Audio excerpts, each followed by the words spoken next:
আসসালামু আলাইকুম সবাইকে, তোমাদের সবাইকে স্বাগতম জানাচ্ছি আমাদের আরো একটি ওয়ান শট ক্লাসে। আজকে ক্লাস হচ্ছে আমাদের পর্যায় সারণীর উপর। পর্যায় সারণীর উপর আজকে একটা চমৎকার মাস্টার ক্লাস দিব তোমাদের। এই এক ক্লাসে তোমাদের সমস্ত বেসিক 100% কভার হয়ে যাবে।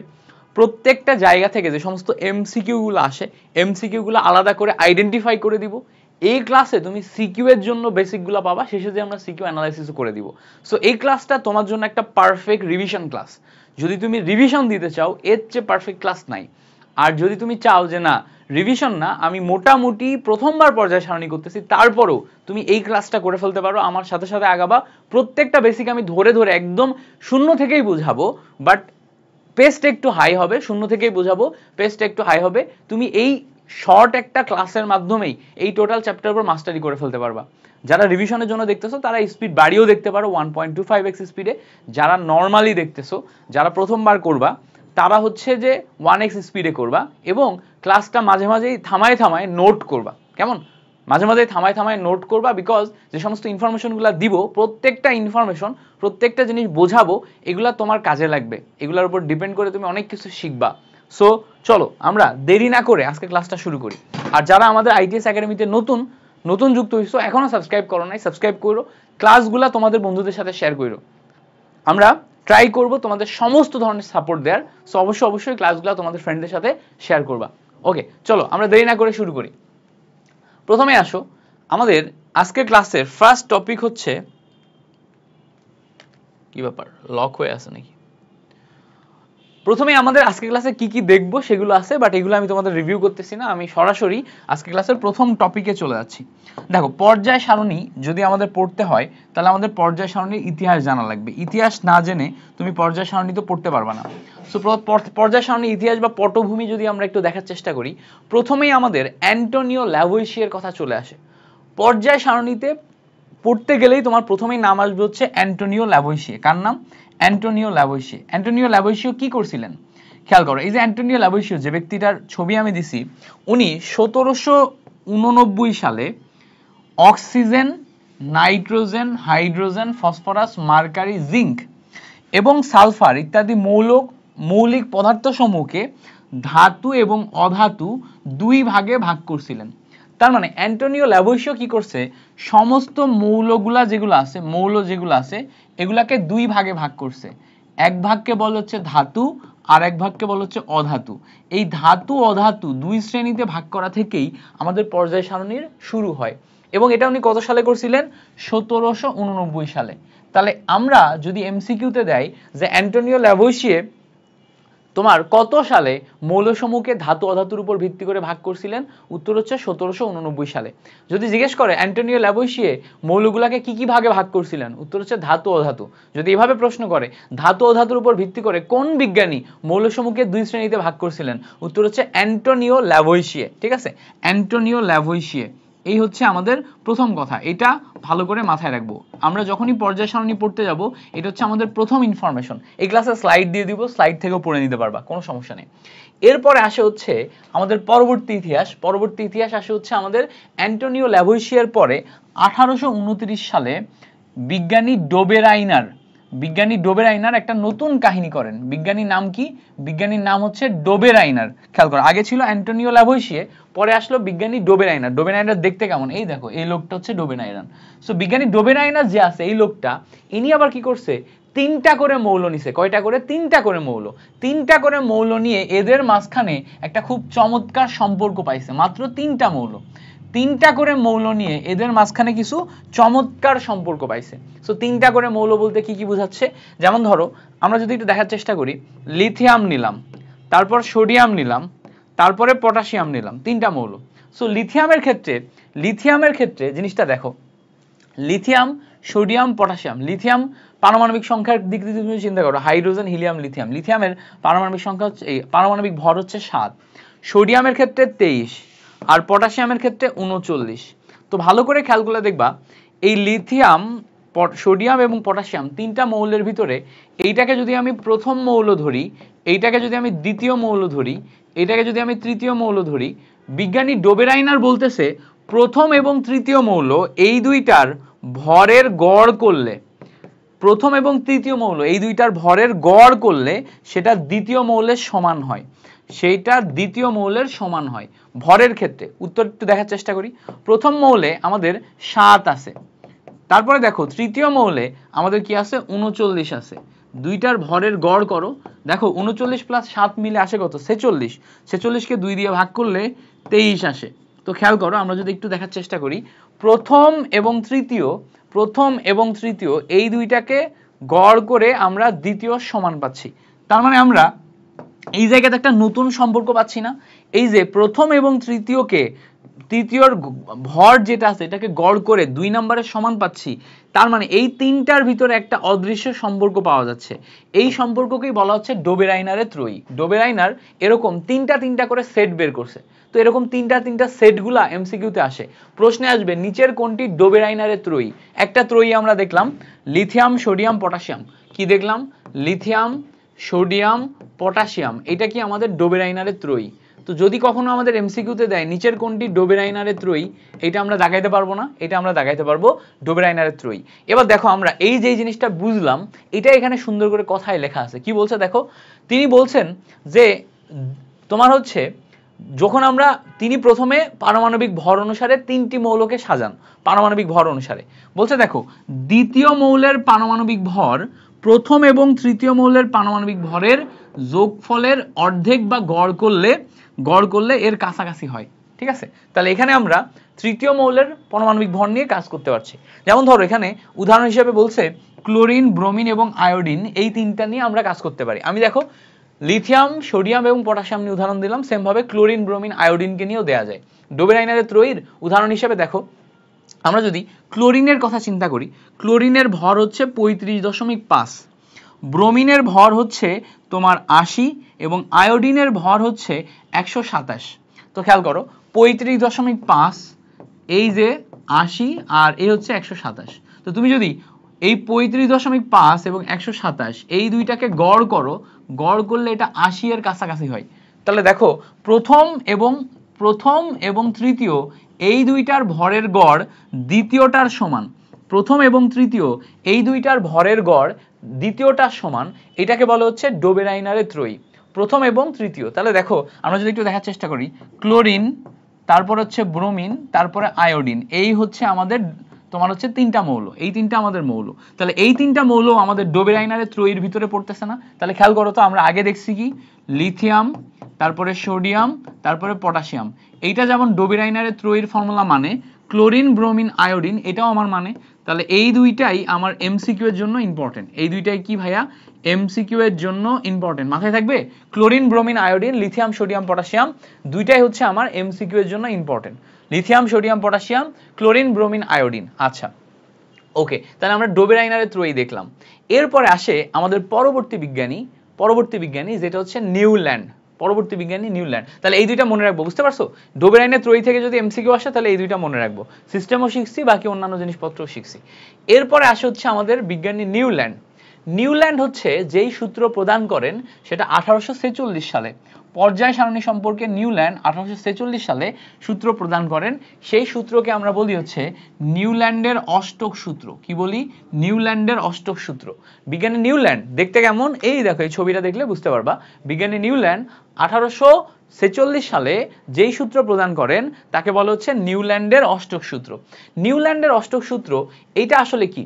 দেখো নিউল্যান্ড বলতেছে আমরা যদি মৌল সমূহকে তাদের পারমাণবিক ভর অনুসারে সাজাই, তাহলে ছোট থেকে বড়তে যদি যাই, তাহলে ছোট থেকে বড়তে সাজালে, এই পারমাণবিক ভর অনুসারে সাজালে প্রতি 8 নাম্বার মৌলে, ঠিক আছে, প্রতি 8 নাম্বার বা অষ্টম মৌলে তাদের মৌলের যে ধর্ম, এই ধর্ম পর্যায়ক্রমে আবর্তিত হয় বা মিলে যায়। প্রতি অষ্টম মৌলে পর্যায়ক্রমে আবর্তিত হয় বা মিলে যায়। বুঝতে পারছো? তাহলে এখানে আমাদের ডোবেরাইনারের ত্রয়ীর পরে নিউল্যান্ড এবার দেখছে যে শুধু 3টা মৌল না, ডোবেরাইনারের ত্রয়ীতে মাত্র 3টা মৌল ছিল, বাট যখনই আমি অষ্টক এইটাতে যাচ্ছি তখন আমরা দেখতে পাচ্ছি যে না, আসলে প্রতি 8টাতেও আবার কিছু ধর্মের মিল আছে। শুধু 3টাতে না, প্রতি 8টাতেও আবার কিছু ধর্মের মিল আছে। সো এখন প্রতি 8টাতে কি টাইপের ধর্মের মিল আছে প্রতি 8টাতে কি ধরনের ধর্মের মিল আছে সেগুলো নিয়ে আমরা কথাবার্তা বলতে পারি, সেগুলো নিয়ে বিস্তারিত করতে পারি। বাট এখান থেকে এই অষ্টক সূত্র থেকে তেমন একটা প্রশ্ন আসে না, প্রশ্ন আসে মেনলি হচ্ছে ডোবেরাইনারের ত্রয়ী থেকে। তো দেখো ডোবেরাইনারের ত্রয়ী থেকে যে প্রশ্ন আসে, এখন অষ্টকে আমরা কি ধরনের মিল পাচ্ছি একটু বোঝার চেষ্টা করো, আমরা একটু তারপরে বোঝার চেষ্টা করি। খেয়াল করো, আমরা জানি লিথিয়াম এই লিথিয়ামের পারমাণবিক সংখ্যা কত? 3, পারমাণবিক সংখ্যা 3। এই 3-এর সাথে যদি তুমি 8 যোগ করো তাহলে তুমি কত পাবা? 11 মানে কি ভাইয়া? সোডিয়ামের পারমাণবিক সংখ্যা কত? 11। এরপরে তুমি যদি এই 11-র সাথে আবার 8 যোগ করো তাহলে পাবা 19 মানে কি? 19 মানে হচ্ছে পটাশিয়াম। তাহলে দেখো তো প্রতি 8টা পরপর, তাই না? লিথিয়ামের পরে 8, তারপরে 8 যোগ করলে লিথিয়াম, সোডিয়াম, পটাশিয়াম। এখন তুমি কিন্তু পর্যায় সারণী যারা একটু হালকা পাতলা ধারণা রাখো তারা জানো যে এরা সবাই পর্যায় সারণীর গ্রুপ 1-এ আছে, পর্যায় সারণীর গ্রুপ 1-এ আছে। আর পর্যায় সারণীর গ্রুপ 1-এ যারা থাকে তারা সবাই ধাতু, এবং স্পেসিফিক ভাবে এগুলো সবাই খাট ধাতু।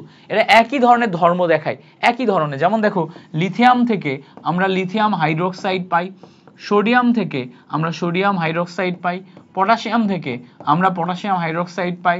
বুঝতে পারছো? Lithium, sodium, potassium, lithium, sodium, potassium, lithium, sodium, potassium, এগুলো সব একই ধরনের ধর্ম দেখায়। তার মানে দেখো তো প্রতি 8টা মৌল পর পর আমরা ধর্মের মিল পাচ্ছি না?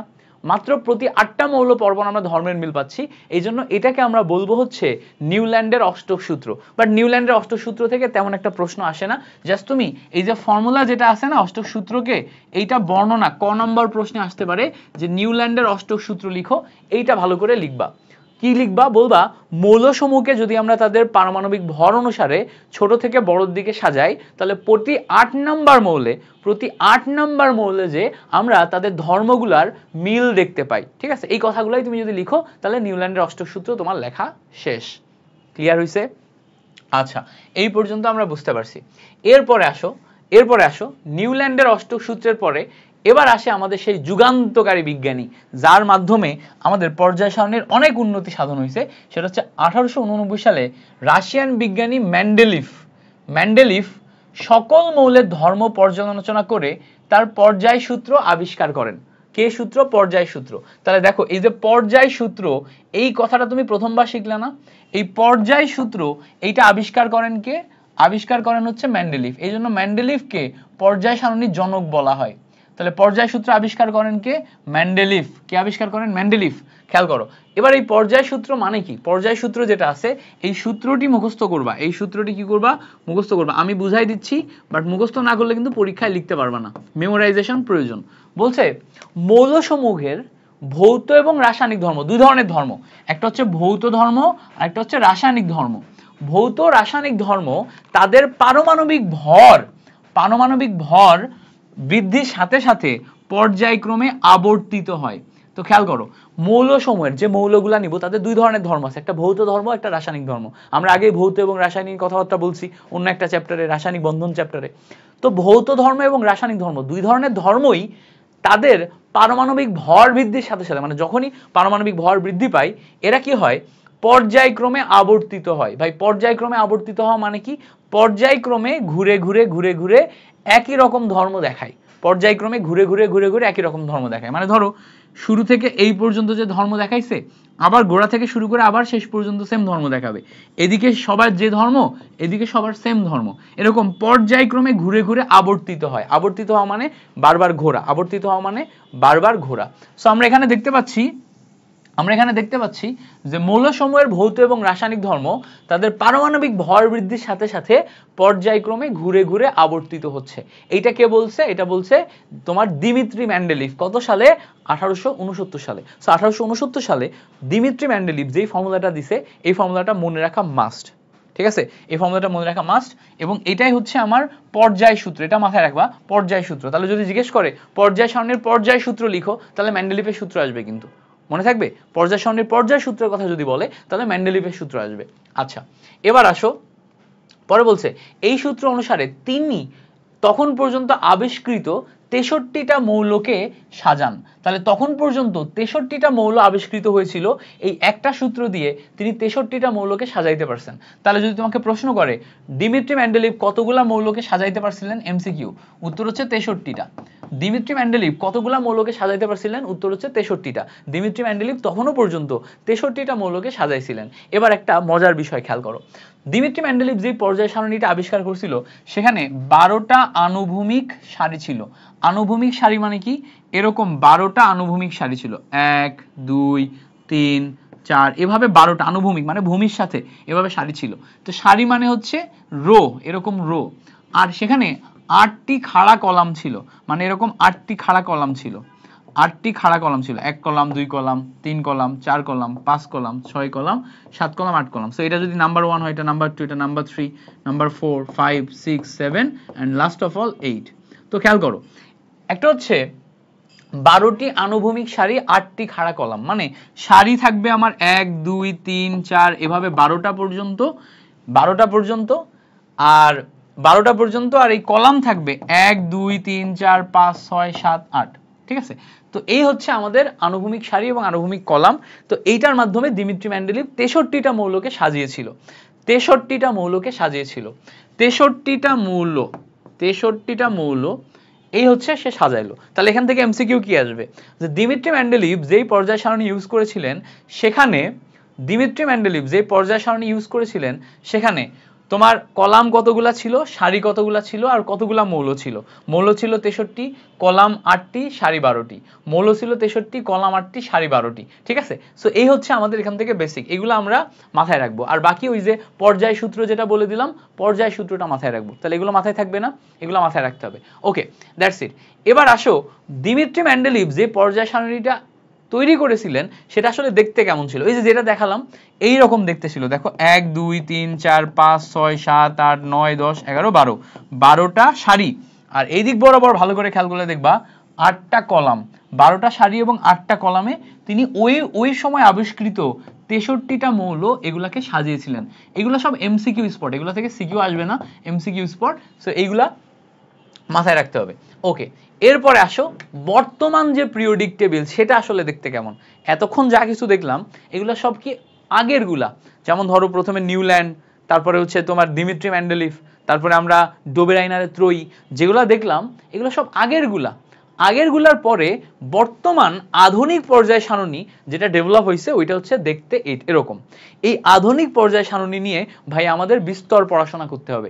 এই আধুনিক পর্যায় সারণী হচ্ছে মজা। আধুনিক পর্যায় সারণী এইটা তুমি যদি একবার বুঝতে পারো আমার সাথে সাথে, আমি যেভাবে পড়াবো বুঝতে পারো, আমি এই পর্যায় সারণী তোমাকে এমন ভাবে পড়াই দিব যে এইগুলা তুমি বুঝার পরে তোমার কাছে কেমিস্ট্রি ফান লাগা শুরু হবে, তোমার কাছে মনে হবে কেমিস্ট্রি একদম ইজি।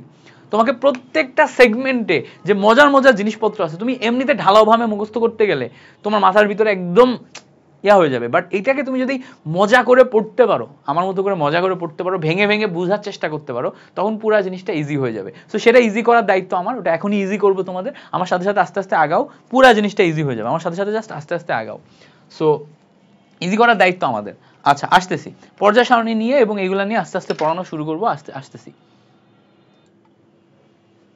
আচ্ছা আজান দিচ্ছিল, সো আমরা একটা আজানের ব্রেক নিছি, তারপরে আমরা আবার আসলাম। আজানের ব্রেকের কারণে আমরা হচ্ছে যে বেশ কিছুক্ষণ পরে আবার আসলাম। দেখো পর্যায় সারণীতে আমাদের এখানে বিভিন্ন মৌল আছে, তাই না? এখানে বিভিন্ন মৌল আছে। সো এই যে মৌলগুলো বা এলিমেন্টসগুলো আছে এগুলা সম্পর্কে আমাদের বিস্তারিত পড়াশোনা করতে গেলে আগে আমাদের জানতে হবে কোন মৌলে কি কি আছে, কোন মৌলে কি কি আছে। এটা যদি আমরা দেখার চেষ্টা করি, দেখো আমাদের এখানে একটা গ্রুপ নিছি আমরা, যেমন ধরো নিচে potassium, calcium, strontium, titanium, vanadium, chromium, manganese, iron, cobalt. এই যে একটা পর্যায় নিলাম আমরা, এই পর্যায়ের ভিতর থেকে একটাকে আমরা যদি বাছাই করি, যেমন ধরো ক্রোমিয়ামকে বাছাই করি, ক্রোমিয়াম ঠিক এখানে যেইভাবে লেখা আছে এই লেখাটাই আমরা এখানে একটু জুম করছি, করে দেখছি ক্রোমিয়ামের এই কোণায় একটা সংখ্যা দেয়া আছে। ক্রোমিয়ামের এই কোণায় যে সংখ্যাটা দেয়া আছে এটাকে বলে পারমাণবিক সংখ্যা। এটাকে কি বলে? পারমাণবিক সংখ্যা। খেয়াল করো এই ক্রোমিয়ামের এই সাইডে যে সংখ্যাটা দেয়া আছে এটা হচ্ছে আমাদের পারমাণবিক ভর। এটা কি? এটা হচ্ছে আমাদের পারমাণবিক ভর। সো ক্রোমিয়ামের একটা হচ্ছে পারমাণবিক সংখ্যা আর একটা হচ্ছে পারমাণবিক ভর। এরপরে খেয়াল করো এই যে ক্রোমিয়াম, এই যে ক্রোমিয়ামের নিচে ভালো করে খেয়াল করে দেখবা যে নামটা লেখা আছে ক্রোমিয়াম, এটা হচ্ছে মৌলের নাম। এটা কি? এটা হচ্ছে মৌলের নাম। সো ভালো করে খেয়াল করলে দেখবা ক্রোমিয়াম জিনিসটার উপরে 2452, নিচে হচ্ছে ক্রোমিয়াম, এভাবে লেখা আছে। সো এই পার্টটা আমাদের জানতে হবে। তাহলে একটা মৌল সম্পর্কে যে বিস্তারিত তথ্য, এটা আমরা জেনে গেলাম। এবার আসো এই পর্যায় সারণী যেটা আছে, এই পর্যায় সারণী সম্পর্কে আমরা বেশ কিছু তথ্য আস্তে আস্তে শিখব।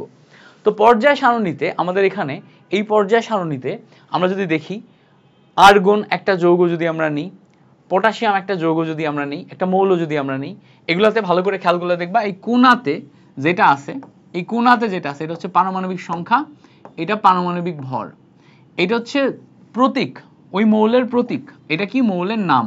তাহলে চারটা জিনিস আছে, একটা হচ্ছে পারমাণবিক সংখ্যা, পারমাণবিক ভর, মৌলের প্রতীক, মৌলের নাম।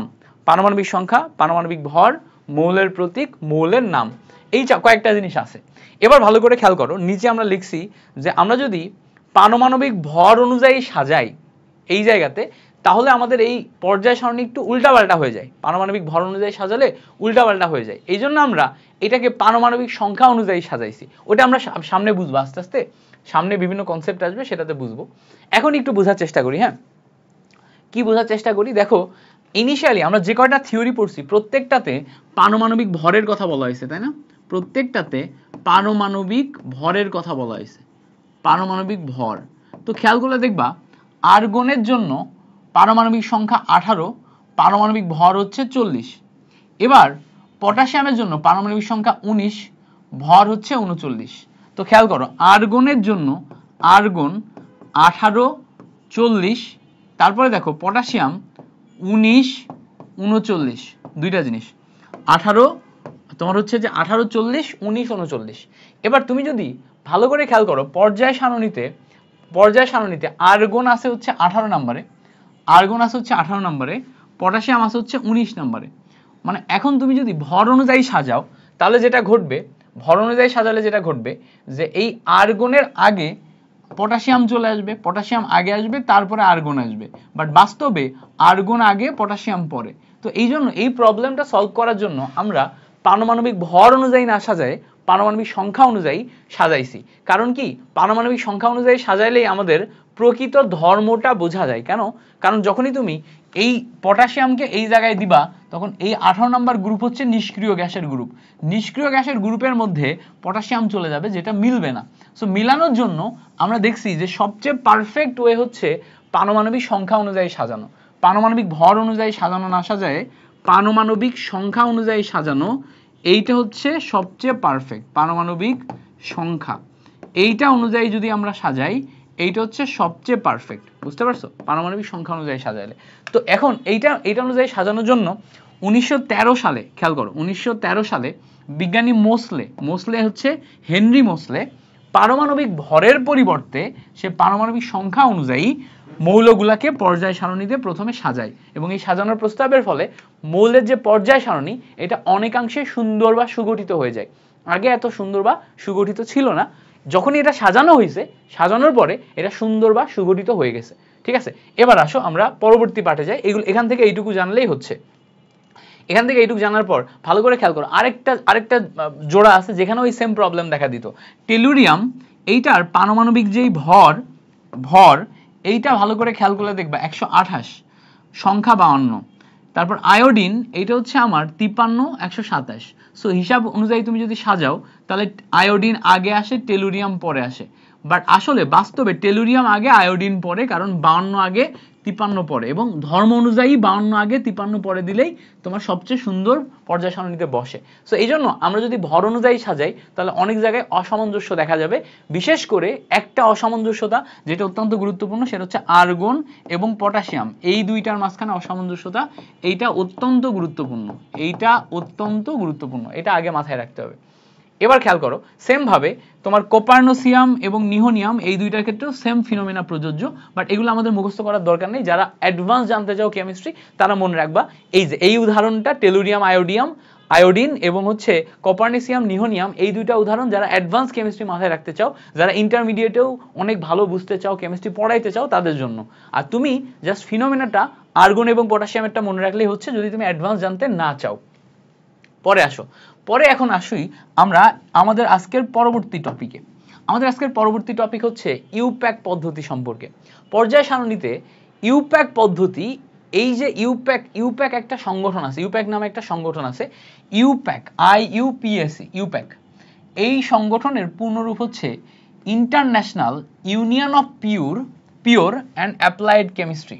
খেয়াল করো এটার নাম কি, international union of pure and applied chemistry, international union of pure and applied chemistry, যেটাকে আমরা বলি হচ্ছে ইউপ্যাক। এইটার বাংলা হচ্ছে আন্তর্জাতিক রসায়ন ও ফলিত রসায়ন সংস্থা, আন্তর্জাতিক রসায়ন ও ফলিত রসায়ন সংস্থা, আন্তর্জাতিক রসায়ন ও ফলিত রসায়ন সংস্থা। এই যে অংশটা আছে, এই অংশটা নিয়ে আন্তর্জাতিক রসায়ন ও ফলিত রসায়ন সংস্থা, এই অংশটা নিয়ে যদি আমরা দেখি, এখান থেকে এমসিকিউ আসে, তোমাকে বলবে নিচের কোনটি ইউপ্যাকের পূর্ণরূপ, তখন এই জায়গাতে ইন্টারন্যাশনালের জায়গায় অন্য কোনো একটা ওয়ার্ড দিয়ে দিবে বা কোনো একটা বানান ভুল থাকবে, ইউনিয়নের জায়গায় ইউনিটি দিয়ে দিবে। সো এই যে অংশটা আছে এটা এমসিকিউ এর জন্য ইম্পর্টেন্ট, খুব আসে এসএসসি তে, এমসিকিউ তে খুব আসে। সো এসএসসি এমসিকিউ এর জন্য এই যে পূর্ণরূপটা আছে এটা মুখস্থ করবা। এরা বলছে এ পর্যন্ত 118টি মৌল শনাক্ত করা হয়েছে পর্যায় সারণীতে, এ পর্যন্ত কতটি মৌল শনাক্ত করা হয়েছে, 118টি।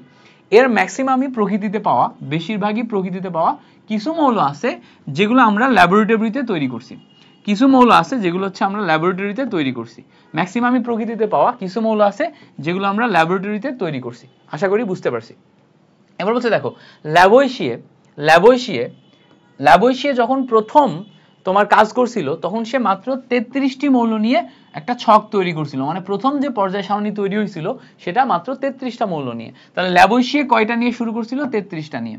মেন্ডেলিভ 63টা নিয়ে শুরু করছিল। মেন্ডেলিভ যখন হচ্ছে কাজ শুরু করে তখন হচ্ছে 63টা মৌল নিয়ে সে বসাইছিল।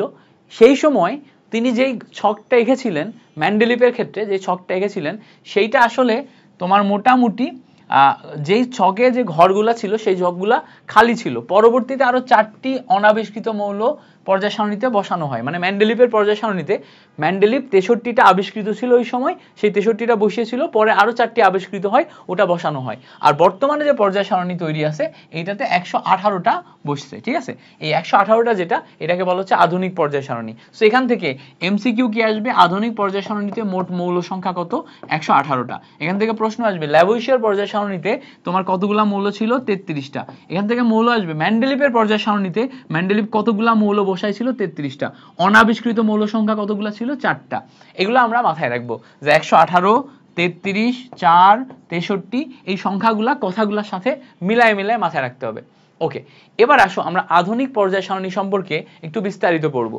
এটা হচ্ছে আমাদের আধুনিক পর্যায় সারণী, তাই না?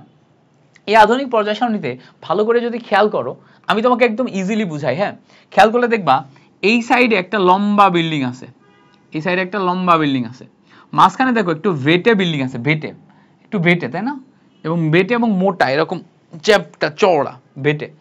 আর এই সাইডে দেখো এই লম্বা আবার চওড়া দুইটাই বিল্ডিং আছে। 3টা বিল্ডিং দেখতে পাচ্ছ না? 3টা বিল্ডিং দেখতে পাচ্ছ। এই 3টা বিল্ডিংকে বলে 3টা ব্লক। 3টা বিল্ডিংকে কি বলে? 3টা ব্লক। এইটাকে বলে হচ্ছে এস ব্লক, এইটাকে বলে হচ্ছে ডি ব্লক, এইটাকে বলে হচ্ছে পি ব্লক। খেয়াল করে দেখো এই বিল্ডিং এর নিচে একটা বেসমেন্ট আছে, এটা একটা বেসমেন্ট। এই বেসমেন্টটা হচ্ছে আরেকটা ব্লক, এটাকে বলা হচ্ছে এফ ব্লক। টোটাল পর্যায় সারণী 4টা ব্লকে বিভক্ত, এস পি ডি এফ। এই 4টা ব্লক যেটা নামকরণ করলাম, এই 4টাই আসলে অরবিটাল। খেয়াল করে দেখো তো, আমরা যখন ইলেকট্রন বিন্যাস করছি তখন S orbital, P orbital, D orbital, F orbital সম্পর্কে শিখছি না? এই 4টাই অরবিটালগুলোর নাম থেকে 4টা ব্লকে ডিভাইড হয়ে যায়।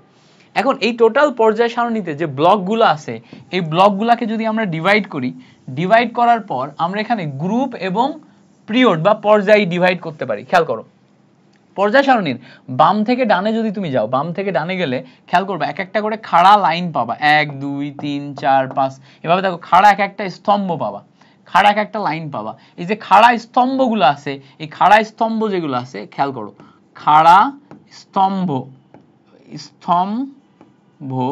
এই খাড়া স্তম্ভগুলোকে বলে হচ্ছে কলাম। খাড়া স্তম্ভগুলোকে কি বলে? কলাম। তো খেয়াল করো, এইটা একটা কলাম, এটা একটা কলাম, এটা একটা কলাম। এই কলামগুলোকে আমরা গ্রুপ বলে চিহ্নিত করতে পারি। তো এখানে যদি চিন্তা করো এটা হচ্ছে 1 নাম্বার গ্রুপ, এটা 2 নাম্বার গ্রুপ, এটা 3 নাম্বার, 4 নাম্বার, 5 নাম্বার, এভাবে কাউন্ট করলে এই মাথা থেকে ওই মাথা পর্যন্ত টোটাল 18টা গ্রুপ পাবা। কয়টা? 18টা। খেয়াল করো, 18টা গ্রুপ বা খাড়া স্তম্ভ রয়েছে, 18টা গ্রুপ বা খাড়া স্তম্ভ রয়েছে, এটাকে আমরা কলামও বলতে পারি। এবার ভালো করে খেয়াল করলে দেখবা এই বরাবর একটা আনুভূমিক সারি পাওয়া যায়, এই বরাবর একটা আনুভূমিক সারি পাওয়া যায়, সারি অনুভূমি বরাবর, ভূমি বরাবর এই বরাবর সারি পাওয়া যায়। এভাবে 1 2 3 4 5 6 7, 7টা সারি পাবা। তো আনুভূমিক সারি আছে 7টা। এই আনুভূমিক সারিগুলোকে পর্যায় বলে। পর্যায়, পর্যায় কেন বলে? বিকজ প্রত্যেকটা সারি শেষে আবার নতুন সারিতে ফিরে আসে, প্রত্যেকটা সারি শেষে আমার নতুন সারিতে ফিরে আসে, প্রত্যেকটা সারি শেষে আমার নতুন সারিতে ফিরে আসে। নতুন সারিতে ফিরে আসলে এটাকে পর্যায় বলে, বলে একটা নির্দিষ্ট সময় পর পর আগের জায়গায় ফিরে আসা। নির্দিষ্ট সময় পর পর যেহেতু আগের জায়গায় ফিরে আসছে, এই জন্য এটাকে আমরা বলতেছি পর্যায়। ওই পর্যন্ত গেলাম আবার ফিরে আসলাম, ওই পর্যন্ত গেলাম আবার ফিরে আসলাম, নির্দিষ্ট সময় পর পর আগের জায়গায় ফিরে আসাকে আমরা বলতেছি পর্যায়। তাহলে এখান থেকে আমার এমসিকিউ কি পড়তে হবে? দেখো এমসিকিউ এর জন্য ইম্পর্টেন্ট আমাদের এখানে পর্যায় হচ্ছে 7টা। পর্যায় কি? পর্যায় হচ্ছে আমাদের 7টা, এবং যেই 7টা পর্যায়, এটা দেখো 1 2 3 4 5 6 7, এই 7টা পর্যায়, যেটা আনুভূমিক পর্যায়, তাই না? আনুভূমিক পর্যায়। তারপর ওখানে খেয়াল করো পর্যায়ের পাশাপাশি আমরা যখন গ্রুপ দেখলাম, গ্রুপ দেখলাম, এই গ্রুপ কয়টা ভাইয়া? গ্রুপ হচ্ছে টোটাল 18টা। গ্রুপ কয়টা? 18টা। 18টা গ্রুপ, এটা কিন্তু আনুভূমিক না, এটা কিন্তু খাড়া স্তম্ভ। তাহলে একটা হচ্ছে পর্যায়, একটা হচ্ছে পর্যায়, আর একটা হচ্ছে খাড়া স্তম্ভ। একটা হচ্ছে পর্যায়, আর একটা কি? আরেকটা হচ্ছে খাড়া স্তম্ভ। দুইটা জিনিসের ভিতর পার্থক্য বুঝতে হবে। ওকে, আশা করি ক্লিয়ার করতে পারছি। এবার আসো পরের যে জিনিসটা আমরা এখান থেকে বোঝার চেষ্টা করব, সেটা হচ্ছে এই যে আমরা এই যে পর্যায় সারণী দেখলাম, পর্যায় সারণীর একটা একটা করে গ্রুপ দেখলাম, তাই না? গ্রুপ 1, গ্রুপ 2, গ্রুপ 3, গ্রুপ 4, এভাবে 18টা গ্রুপ দেখলাম। তারপরে পর্যায় দেখলাম। তো 18টা গ্রুপ, 7টা পর্যায়। ভালো করে খেয়াল করলে দেখবা গ্রুপগুলা 1 2 3 4 5 6 7 8 এভাবে 18 পর্যন্ত গেছে না? ভালো করে খেয়াল করলে দেখবা এটা আসলে এদিক থেকে এদিকে গেছে। এই দিকটাকে আমরা বাম দিক বলতে পারি, আর এই দিকটাকে আমরা ডান দিক বলতে পারি। তাহলে গ্রুপগুলা আসলে বাম দিক থেকে ডান দিকে গেছে। গ্রুপগুলো আসলে কোন দিক থেকে কোন দিকে গেছে? বাম দিক থেকে ডান দিকে গেছে। সবসময় মাথার ভিতর ঢোকা থাকা লাগবে যে আমি যখনই গ্রুপ নিয়ে কাজ করব, গ্রুপগুলা সবসময় বাম দিক থেকে ডান দিকে গেছে। এবার এখানে একটা বোঝার জিনিস আছে, যখন আমি বাম দিক থেকে ডান দিকে যাচ্ছি, ভালো করে খেয়াল করো 1 নাম্বার যে পর্যায় আছে এখানে আমরা হিলিয়াম পাচ্ছি, তাই না? তারপরে দেখ এখানে হাইড্রোজেন পাচ্ছি। এরপর এই মৌলটার নাম কি? এই মৌলটার নাম হিলিয়াম। হাইড্রোজেনের পারমাণবিক সংখ্যা 1, হিলিয়ামের 2। এরপরে যখন ফিরে আমরা লিথিয়ামে আসি, লিথিয়ামের 3। অর্থাৎ যখনই আমি বাম থেকে ডানে যাচ্ছি, hydrogen, helium, lithium, beryllium, boron, তখন খেয়াল করে দেখো পারমাণবিক সংখ্যা বাড়তেছে না? তো বাম থেকে ডানে পারমাণবিক সংখ্যা যেটা আছে, পারমাণবিক সংখ্যা এটা আসলে বাড়ে। বাম থেকে ডানে পারমাণবিক সংখ্যা বাড়ে। আচ্ছা, বাম থেকে ডানে যখন পারমাণবিক সংখ্যা বাড়ে, আমরা জানি একটা পরমাণুতে পারমাণবিক সংখ্যা বাড়ার সাথে সাথে তার ইলেকট্রন সংখ্যাও বাড়ে। তাহলে এখানে আমাদের ইলেকট্রন সংখ্যা এটাও বাড়ে। তো আমি যত বাম থেকে ডানে যাচ্ছি তত আমাদের পারমাণবিক সংখ্যা বাড়তেছে, ইলেকট্রন সংখ্যা বাড়তেছে। কি হচ্ছে? পারমাণবিক সংখ্যা বাড়তেছে, ইলেকট্রন সংখ্যা বাড়তেছে। সো আমরা বাম থেকে ডানে পারমাণবিক সংখ্যা বৃদ্ধি পাচ্ছি, ইলেকট্রন সংখ্যা বৃদ্ধি পাচ্ছে, এটা পাচ্ছি। এবং এটা বলতে পাচ্ছি যে পর্যায় সারণীতে যখন আমরা গ্রুপ 1 থেকে 18 দিকে যাব, তখন এটা আসলে আমরা বাম থেকে ডানে যাব। এবং বাম থেকে ডানে যাওয়া এটাকে বলে হচ্ছে তোমার আনুভূমিক বরাবর যাওয়া। এবং আনুভূমিক বরাবর এভাবে যদি আমি যাই, তখন আমার কি হচ্ছে? আনুভূমিক বরাবর না, কলাম বরাবর যাওয়া। খাড়া স্তম্ভ, কলাম বরাবর, কলাম, এক একটা কলাম পাচ্ছি, এক একটা কলাম এক একটা গ্রুপ আমাদের। ঠিক আছে? তো আশা করি এই ব্যাপারটা ক্লিয়ার করতে পারছি। এবার আসো পর্যায় সারণীর ক্ষেত্রে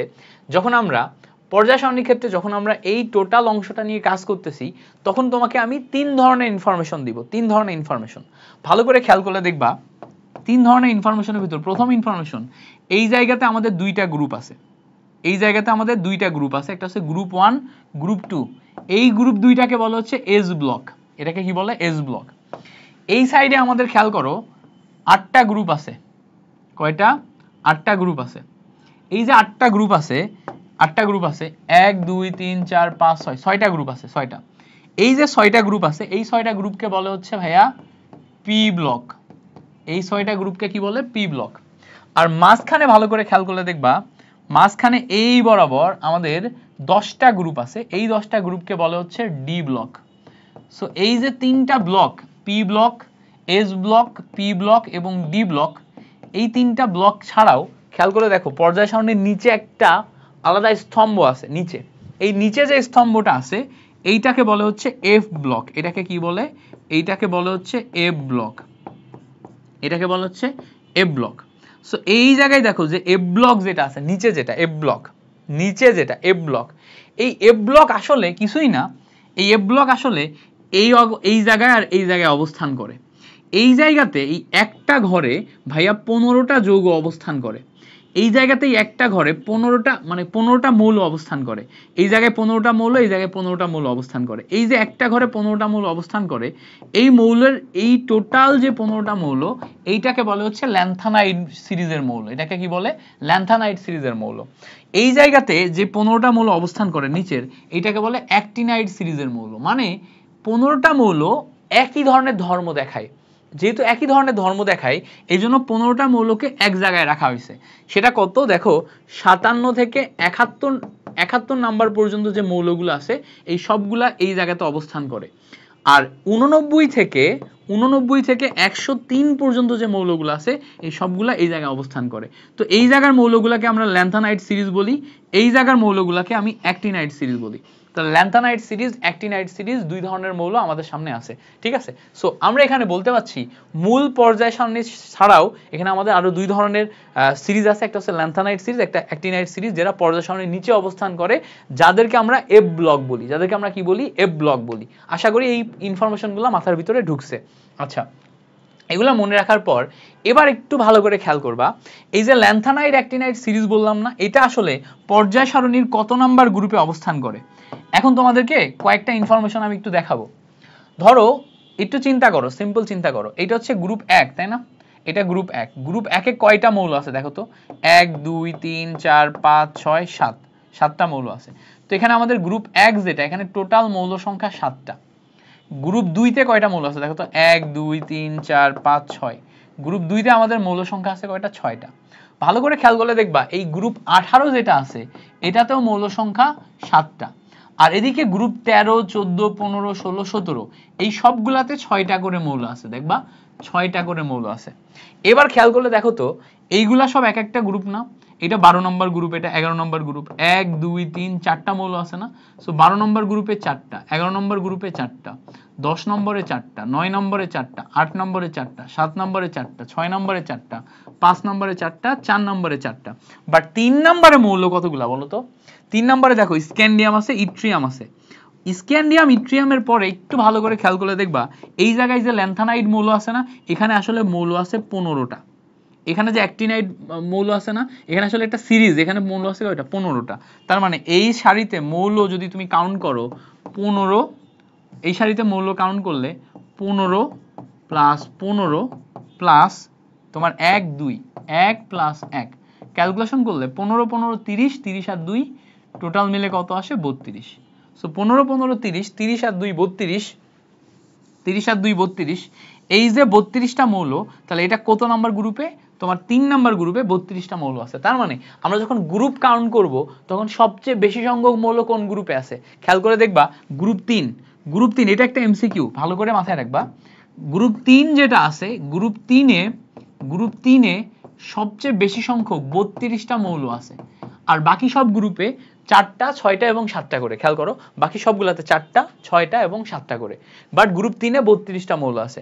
এবার ভালো করে খেয়াল করলে দেখবা, আমরা যদি পর্যায়ে যাই, প্রথম পর্যায়ে 2টা মৌল আছে। খেয়াল করো এদিকে একটা, এদিকে একটা, ওদিকে একটা। দ্বিতীয় পর্যায়ে খেয়াল করলে দেখবা 8টা মৌল আছে, এদিকে 2টা, ওদিকে 6টা। তৃতীয় পর্যায়েও দেখো 8টা মৌল আছে।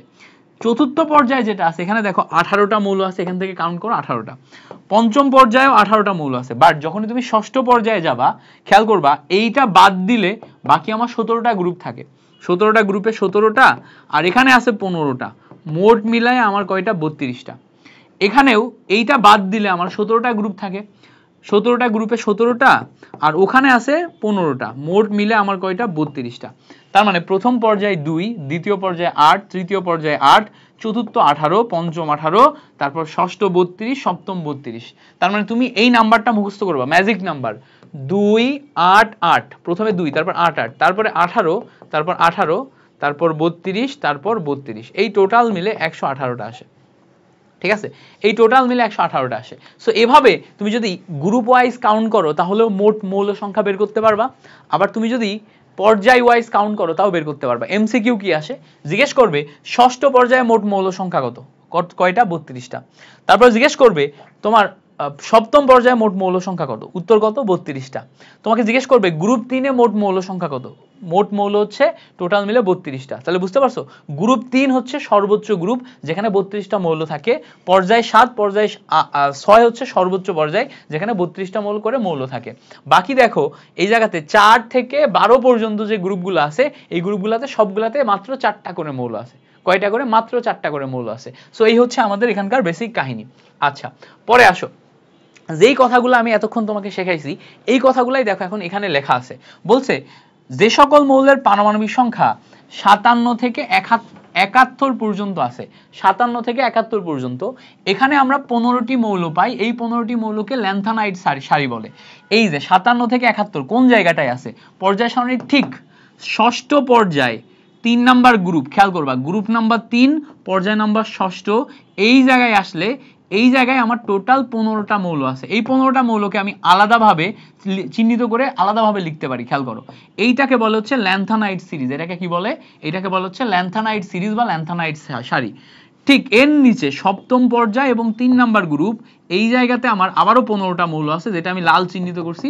দেখো এই লাল চিহ্নিতগুলা, এটা হচ্ছে আমার অ্যাক্টিনাইড সিরিজ। অ্যাক্টিনাইড সিরিজও আমাদের টোটাল মিলে 15টা মৌল আছে। টোটাল মিলে কয়টা ভাইয়া, 15টা মৌল আছে। তাহলে পর্যায় সারণীর পারমাণবিক সংখ্যা 57 থেকে 71 পর্যন্ত এটা হচ্ছে ল্যান্থানাইড সিরিজ, এবং 89 থেকে 103 পর্যন্ত অ্যাক্টিনাইড সিরিজ। মুখস্থ করবা, একটা হচ্ছে 57 থেকে 71, আরেকটা হচ্ছে 89 থেকে 103।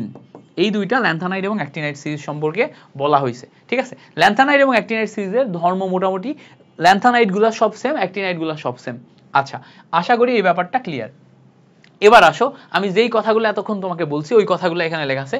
পর্যায় 1-এ তুমি যদি যাও এখানে টোটাল মৌল সংখ্যা 2টা, টোটাল মৌল সংখ্যা 2টা। পর্যায় 1-এ গেলে টোটাল মৌল সংখ্যা কয়টা, 2টা। দেখো একটা হচ্ছে হাইড্রোজেন, একটা হচ্ছে হিলিয়াম। পর্যায় 2-তে যদি তুমি যাও, 2-তে গেলে টোটাল মিলে দেখো 8টা, লিথিয়াম বেরিলিয়াম, আর ওইদিকে 6টা।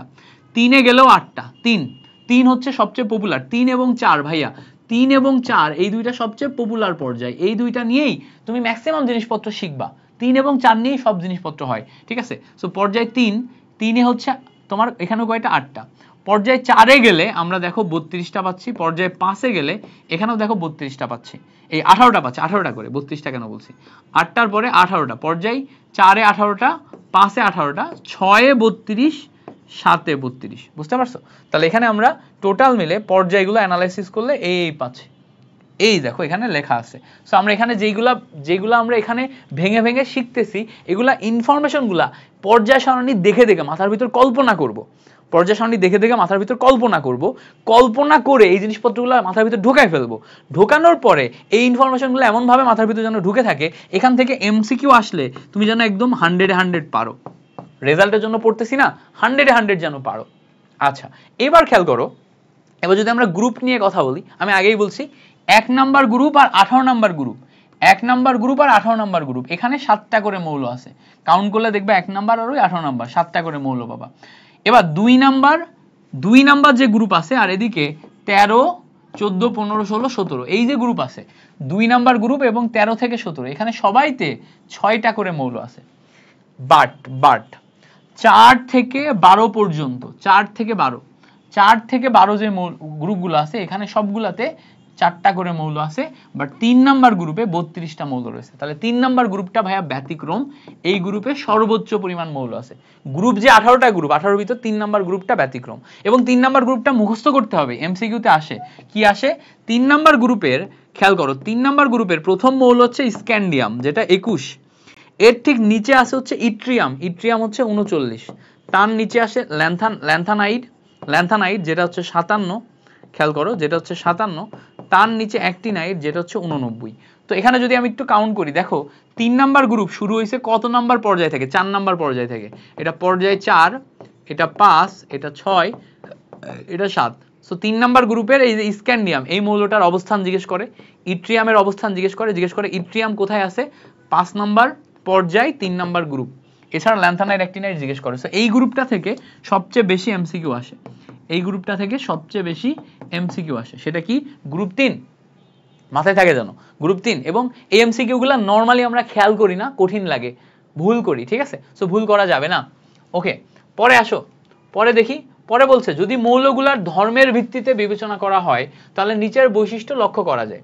ধর্মের ভিত্তিতে যদি আমরা বিবেচনা করি তাহলে ধর্মের ভিত্তিতে বিবেচনা করলে কি কি বৈশিষ্ট্য পাওয়া যায়? দেখো, পর্যায় সারণীর বাম থেকে যত ডানে যাচ্ছে, বাম থেকে ডানে মানে গ্রুপগুলা যত চেঞ্জ হচ্ছে, এদিক থেকে ওদিকে যত আমি যাচ্ছি, গ্রুপগুলা যত চেঞ্জ হচ্ছে তাহলে ধর্ম তত পরিবর্তন হচ্ছে।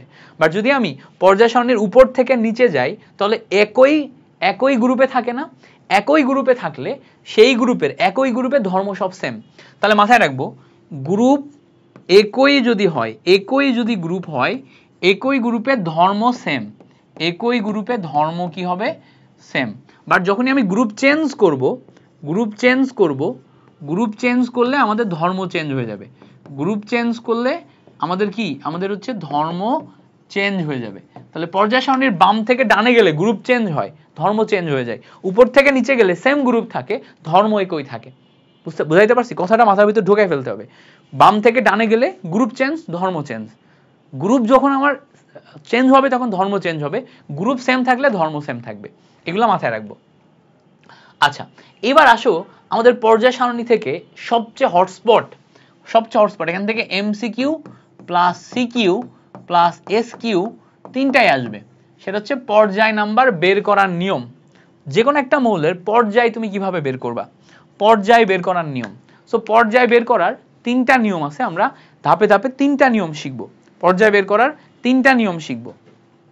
কোন তিনটা নিয়ম শিখবো একটু ধাপে ধাপে দেখি।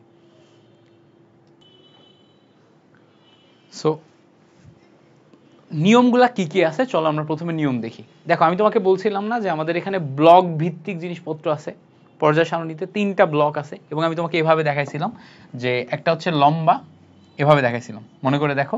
প্রথমে বলছিলাম যে একটা হচ্ছে লম্বা, এরকম লম্বা, তারপরে মাঝখানে এরকম বেটে, তারপরে এই সাইডে আমার লম্বা আবার চওড়াও, তিনটা আছে। এবং আমি বলছিলাম প্রথমটা হচ্ছে এস ব্লক, পরেরটা হচ্ছে পি ব্লক, আর মাঝখানে এটা হচ্ছে ডি ব্লক। তিনটা ব্লক আছে। কেউ খেয়াল করো, এই যে তিনটা ব্লক শিখলাম না আমরা, এই তিনটা ব্লকের জন্য তিনটা নিয়ম। এটার জন্য রুল 1, এটার জন্য রুল হচ্ছে, এরপরে আমরা এটা রুল শিখবো, এটার জন্য হচ্ছে আমরা রুল 2 নিব, আর এটার জন্য আমরা রুল 3 নিব। তিনটার জন্য তিনটা নিয়ম। এখন বলবো ভাই নিয়ম আবার কি, ব্যাপারটা বুঝলাম না। খেয়াল করো, যখন আমরা এস ব্লকে যাব, এস ব্লক নিয়ে কথা বলবো, এস ব্লকের যে কোনো মৌল তুমি নিবা, যে কোনো মৌল, যে কোনো মৌল নেওয়ার পর তার ইলেকট্রন বিন্যাস করা লাগবে। যেমন ধরো আমরা সোডিয়াম নিলাম, সোডিয়াম এস ব্লকের কিভাবে জানি আমরা? যে কোনো একটা পর্যায় সারণীতে যদি যাই, খেয়াল করো, প্রথমে হাইড্রোজেন আছে, তারপর লিথিয়াম আছে, তারপর সোডিয়াম আছে। প্রথম দুইটা গ্রুপ আমি বলছি এই দুইটা এস ব্লক, এই গ্রুপ আর এই গ্রুপ, এই দুইটা এস ব্লক। এস ব্লক যদি হয় তাহলে সোডিয়ামটা আমার এস ব্লকের ভিতরে পড়ে, তাই না? সোডিয়াম কিসে পড়ে ভাইয়া? এস ব্লকের ভিতরে পড়ে। তো এই সোডিয়ামের ইলেকট্রন বিন্যাস করলে, ভালো করে খেয়াল করলে দেখবা সোডিয়ামে 11টা ইলেকট্রন আছে। খেয়াল করো, 1s2 2s2 2p6 এই পর্যন্ত 10, 3s1। সর্বশেষ ইলেকট্রনটি কোন অরবিটালে যাচ্ছে? খেয়াল করো তো, সর্বশেষ ইলেকট্রনটি এস অরবিটালে যাচ্ছে। সর্বশেষ ইলেকট্রনটি যে অরবিটালে যায় সেই ব্লক। আবার বলি কথাটা কি, সর্বশেষ ইলেকট্রন যে অরবিটালে যায় সেই ব্লক। তাহলে সর্বশেষ ইলেকট্রনটি যেহেতু এস অরবিটালে যাচ্ছে তাহলে এটা এস ব্লক। এখন এস ব্লক মৌল আমি বুঝলাম। এখানে খেয়াল করলে দেখবা 1 হচ্ছে এন এর মান, এন হচ্ছে কি পর্যায়, 2 হচ্ছে এন এর মান, 3 হচ্ছে এন এর মান। এন এর সর্বোচ্চ মান কত? খেয়াল করো তো, এখানে এন এর সর্বোচ্চ মান যদি আমরা খোঁজার চেষ্টা করি, এন এর সর্বোচ্চ মান হচ্ছে 3। ভাইয়া মাথায় রাখবা, এন এর সর্বোচ্চ মান, ইলেকট্রন বিন্যাস করলে এন এর সর্বোচ্চ মান হচ্ছে পর্যায় নির্দেশ করে, পর্যায় বা পিরিয়ড নির্দেশ করে। এন এর যে সর্বোচ্চ মান, এন এর সর্বোচ্চ মান আমাদের পর্যায় বা পিরিয়ড নির্দেশ করে।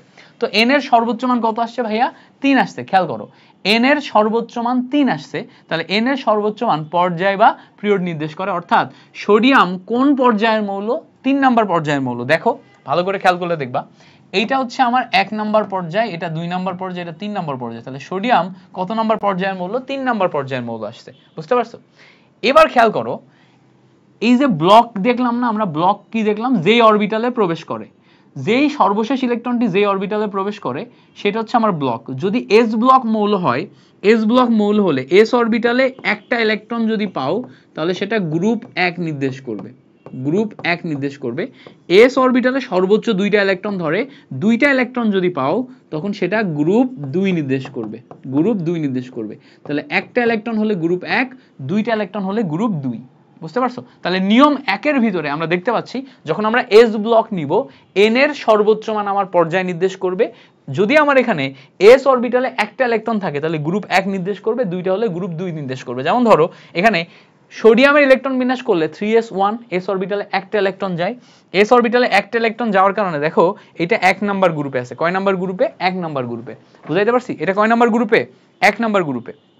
যদি এখানে 2টা ইলেকট্রন থাকতো তাহলে এখানে 2 নাম্বার গ্রুপে যাইতো, যদি এখানে 2টা ইলেকট্রন থাকতো তাহলে 2 নাম্বার গ্রুপে যাইতো। উদাহরণ হিসেবে দেখি, যেমন উদাহরণ হিসেবে যদি আমরা ম্যাগনেসিয়ামের ক্ষেত্রে ইলেকট্রন বিন্যাস করি, খেয়াল করো ম্যাগনেসিয়াম, ম্যাগনেসিয়ামে টোটাল 12টা ইলেকট্রন আছে। ইলেকট্রন বিন্যাস করো 1s2, 2s2, 2p6 এই পর্যন্ত জানি।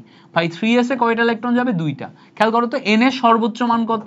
n এর সর্বোচ্চ মান 3, n এর সর্বোচ্চ মান 3। ভাই s অরবিটালে কয়টা ইলেকট্রন আছে? 2টা। তার মানে এখানে পর্যায় বা পিরিয়ড কত আসবে? পর্যায় বা পিরিয়ড আসবে হচ্ছে 3।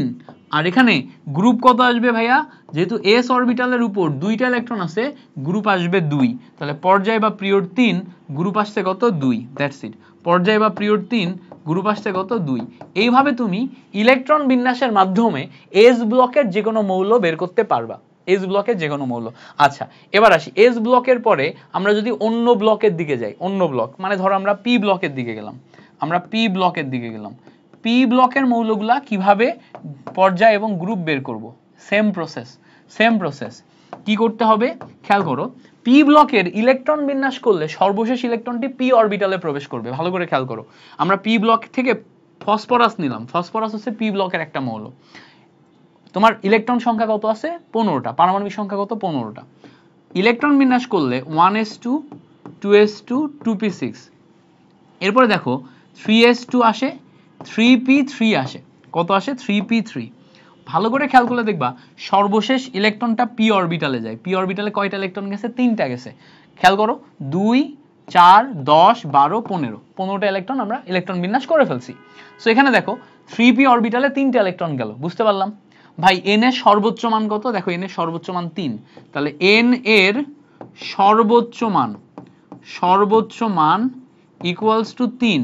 এইটাই কি নির্দেশ করবে? এটা পর্যায় নির্দেশ করবে। সব সময় n এর সর্বোচ্চ মান পর্যায় বা পিরিয়ড নির্দেশ করে, n এর সর্বোচ্চ মান পর্যায় বা পিরিয়ড নির্দেশ করে। আচ্ছা n এর সর্বোচ্চ মান পর্যায় বা পিরিয়ড নির্দেশ করার পর আমরা যদি একটু দেখার চেষ্টা করি এরপরে পি ব্লকের ক্ষেত্রে তাহলে আমার গ্রুপ কিভাবে নির্দেশ হবে? ভালো করে খেয়াল করে দেখো, গ্রুপ নির্দেশের জন্য আগে আমরা পি অরবিটালের কয়টা ইলেকট্রন সেটা দেখছিলাম না? আগে আমরা কি দেখছিলাম? পি অরবিটালে কয়টা ইলেকট্রন আছে? পি অরবিটাল এখানে কয়টা ইলেকট্রন আছে? 3টা। আগে এস অরবিটালে একটা ইলেকট্রন থাকলে 1 নাম্বার গ্রুপ, 2টা ইলেকট্রন থাকলে 2 নাম্বার গ্রুপ ছিল। বাট পি অরবিটালে 3টা ইলেকট্রন আছে, 3 নাম্বার গ্রুপ কি হবে? উত্তর হচ্ছে না। আমরা যদি এখানে পি ব্লকের দিকে তাকাই, পি ব্লক শুরুই হয় হচ্ছে আমার 13 নাম্বার গ্রুপ থেকে। 13, 14, 15, 16, 17, 18 এই কয়টা। তাহলে 3 নাম্বার গ্রুপের তো কোনো প্রশ্নই ওঠে না। তাহলে খেয়াল করো আমি যদি কাউন্ট করি পি ব্লকে ফসফরাস এই জায়গায় আছে, তো ফসফরাস এই জায়গায় থাকলে এটা যদি একটা ইলেকট্রন পায়, এটা যদি 2 নাম্বার ইলেকট্রন পায়, এটা 3টা ইলেকট্রন। তাহলে 3টা ইলেকট্রন ফসফরাস পাচ্ছে এই কারণে, এখান থেকে 3টা। বাট আমার তো গ্রুপ কাউন্ট করতে হবে এই জায়গা থেকে, তাই না? তাহলে এই 3টাকে 15 বানাইতে গেলে আমার কি করা লাগবে? 3 ইলেকট্রনকে 15 বানাইতে গেলে কি করা লাগবে? দেখো ভালো করে খেয়াল করো, এই ফসফরাসকে 15টা ইলেকট্রন দিতে গেলে আগে তোমার এস অরবিটালে 2টা, এস ব্লকের 2টা এবং ডি ব্লকের 10টা পার করে তারপর এখানে যাইতে হচ্ছে। তার মানে এখানে 2 + 10 পার করলে 12টা পার করে তারপরে এই 3টা ইলেকট্রন যাচ্ছে, 12টা গ্রুপ পার করে তারপরে 3টা ইলেকট্রন যাচ্ছে। সো সেই জন্য আমরা যখন পি ব্লক নিয়ে কাজ করব তখন গ্রুপ বের করার সময় সবসময় 12 প্লাস পি অরবিটালে যে কয়টা ইলেকট্রন আছে সেইটা কয়টা পি অরবিটালে 1 থেকে 6টা ইলেকট্রন থাকে, এজন্য 12 প্লাস পি অরবিটালে যে কয়টা ইলেকট্রন আছে সেটা বসাতে হবে। তাহলে গ্রুপ নাম্বার বের করার সময় প্রথমে 12 লিখলাম, পি অরবিটালে ইলেকট্রন আছে কয়টা দেখো 3টা, তাহলে 3 বসাইলে টোটাল মিলে 15 আসে। ভালো করে খেয়াল করো, ফসফরাস দেখো 15 নম্বর গ্রুপেরই মৌল। ফসফরাস কত আছে দেখো, এই যে ফসফরাস 15 নম্বর গ্রুপের মৌল, বুঝতে পারছো? এবং কত পর্যায় দেখো আমরা পাইছিলাম 3 নাম্বার, এন এর সর্বোচ্চ মান 3, খেয়াল করো তো ফসফরাস 3 নাম্বার পর্যায়ে আছে কিনা, থাকার কথা। এবার যদি আমি তোমাকে বলি আচ্ছা ভাইয়া এই পর্যন্ত বুঝলাম, ফসফরাসেরটা তো বুঝলাম, আপনি অন্য কিছু দেখান, অন্য কিছু কাকে দেখতে চাচ্ছ? ক্লোরিন দেখবা? চলো আমরা ক্লোরিন দেখি। ক্লোরিনের টোটাল আমার 17টা ইলেকট্রন আছে, ইলেকট্রন বিন্যাস করলে 1s2 2s2 2p6, টোটাল মিলে 10টা গেল। এরপর দেখো 3s2 3s2 3s2 3p5 3s2 3p5, so total মিলে কতটা ইলেকট্রন? 17টা ইলেকট্রন গেল। আচ্ছা 17টা ইলেকট্রন যাওয়ার পর এবার যদি তুমি খেয়াল করো এই জায়গাতে n এর সর্বোচ্চ মান কত?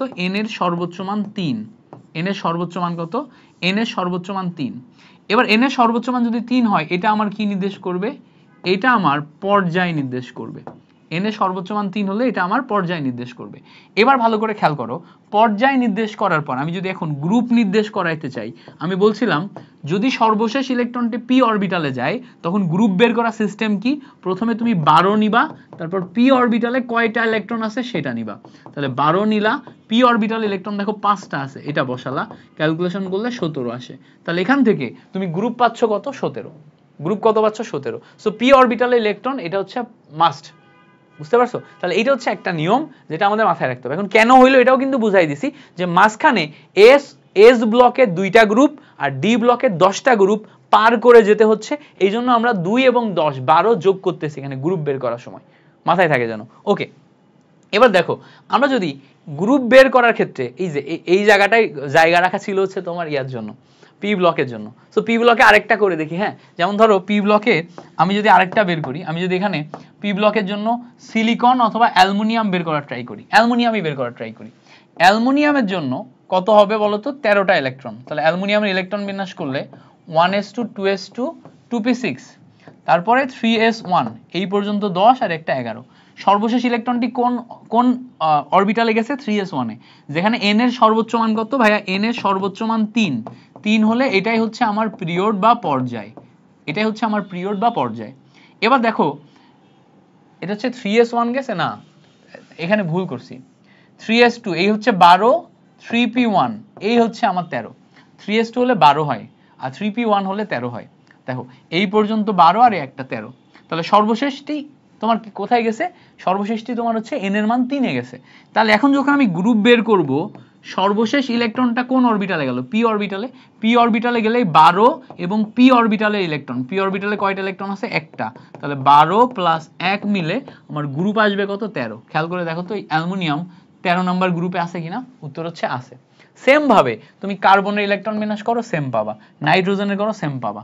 উদাহরণ হিসেবে দেখাবো, নাইট্রোজেনেরটা দেখাই দিই। দেখো নাইট্রোজেনের 7টা ইলেকট্রন, তাই না? ইলেকট্রন বিন্যাস করলে 1s2 2s2, তাহলে 2p কত আসবে বলো তো? 2p3 আসবে। 2p কত আসবে? 3 আসবে। কেন 2p3? এখানে 4টা আর এখানে 3টা, 7টা।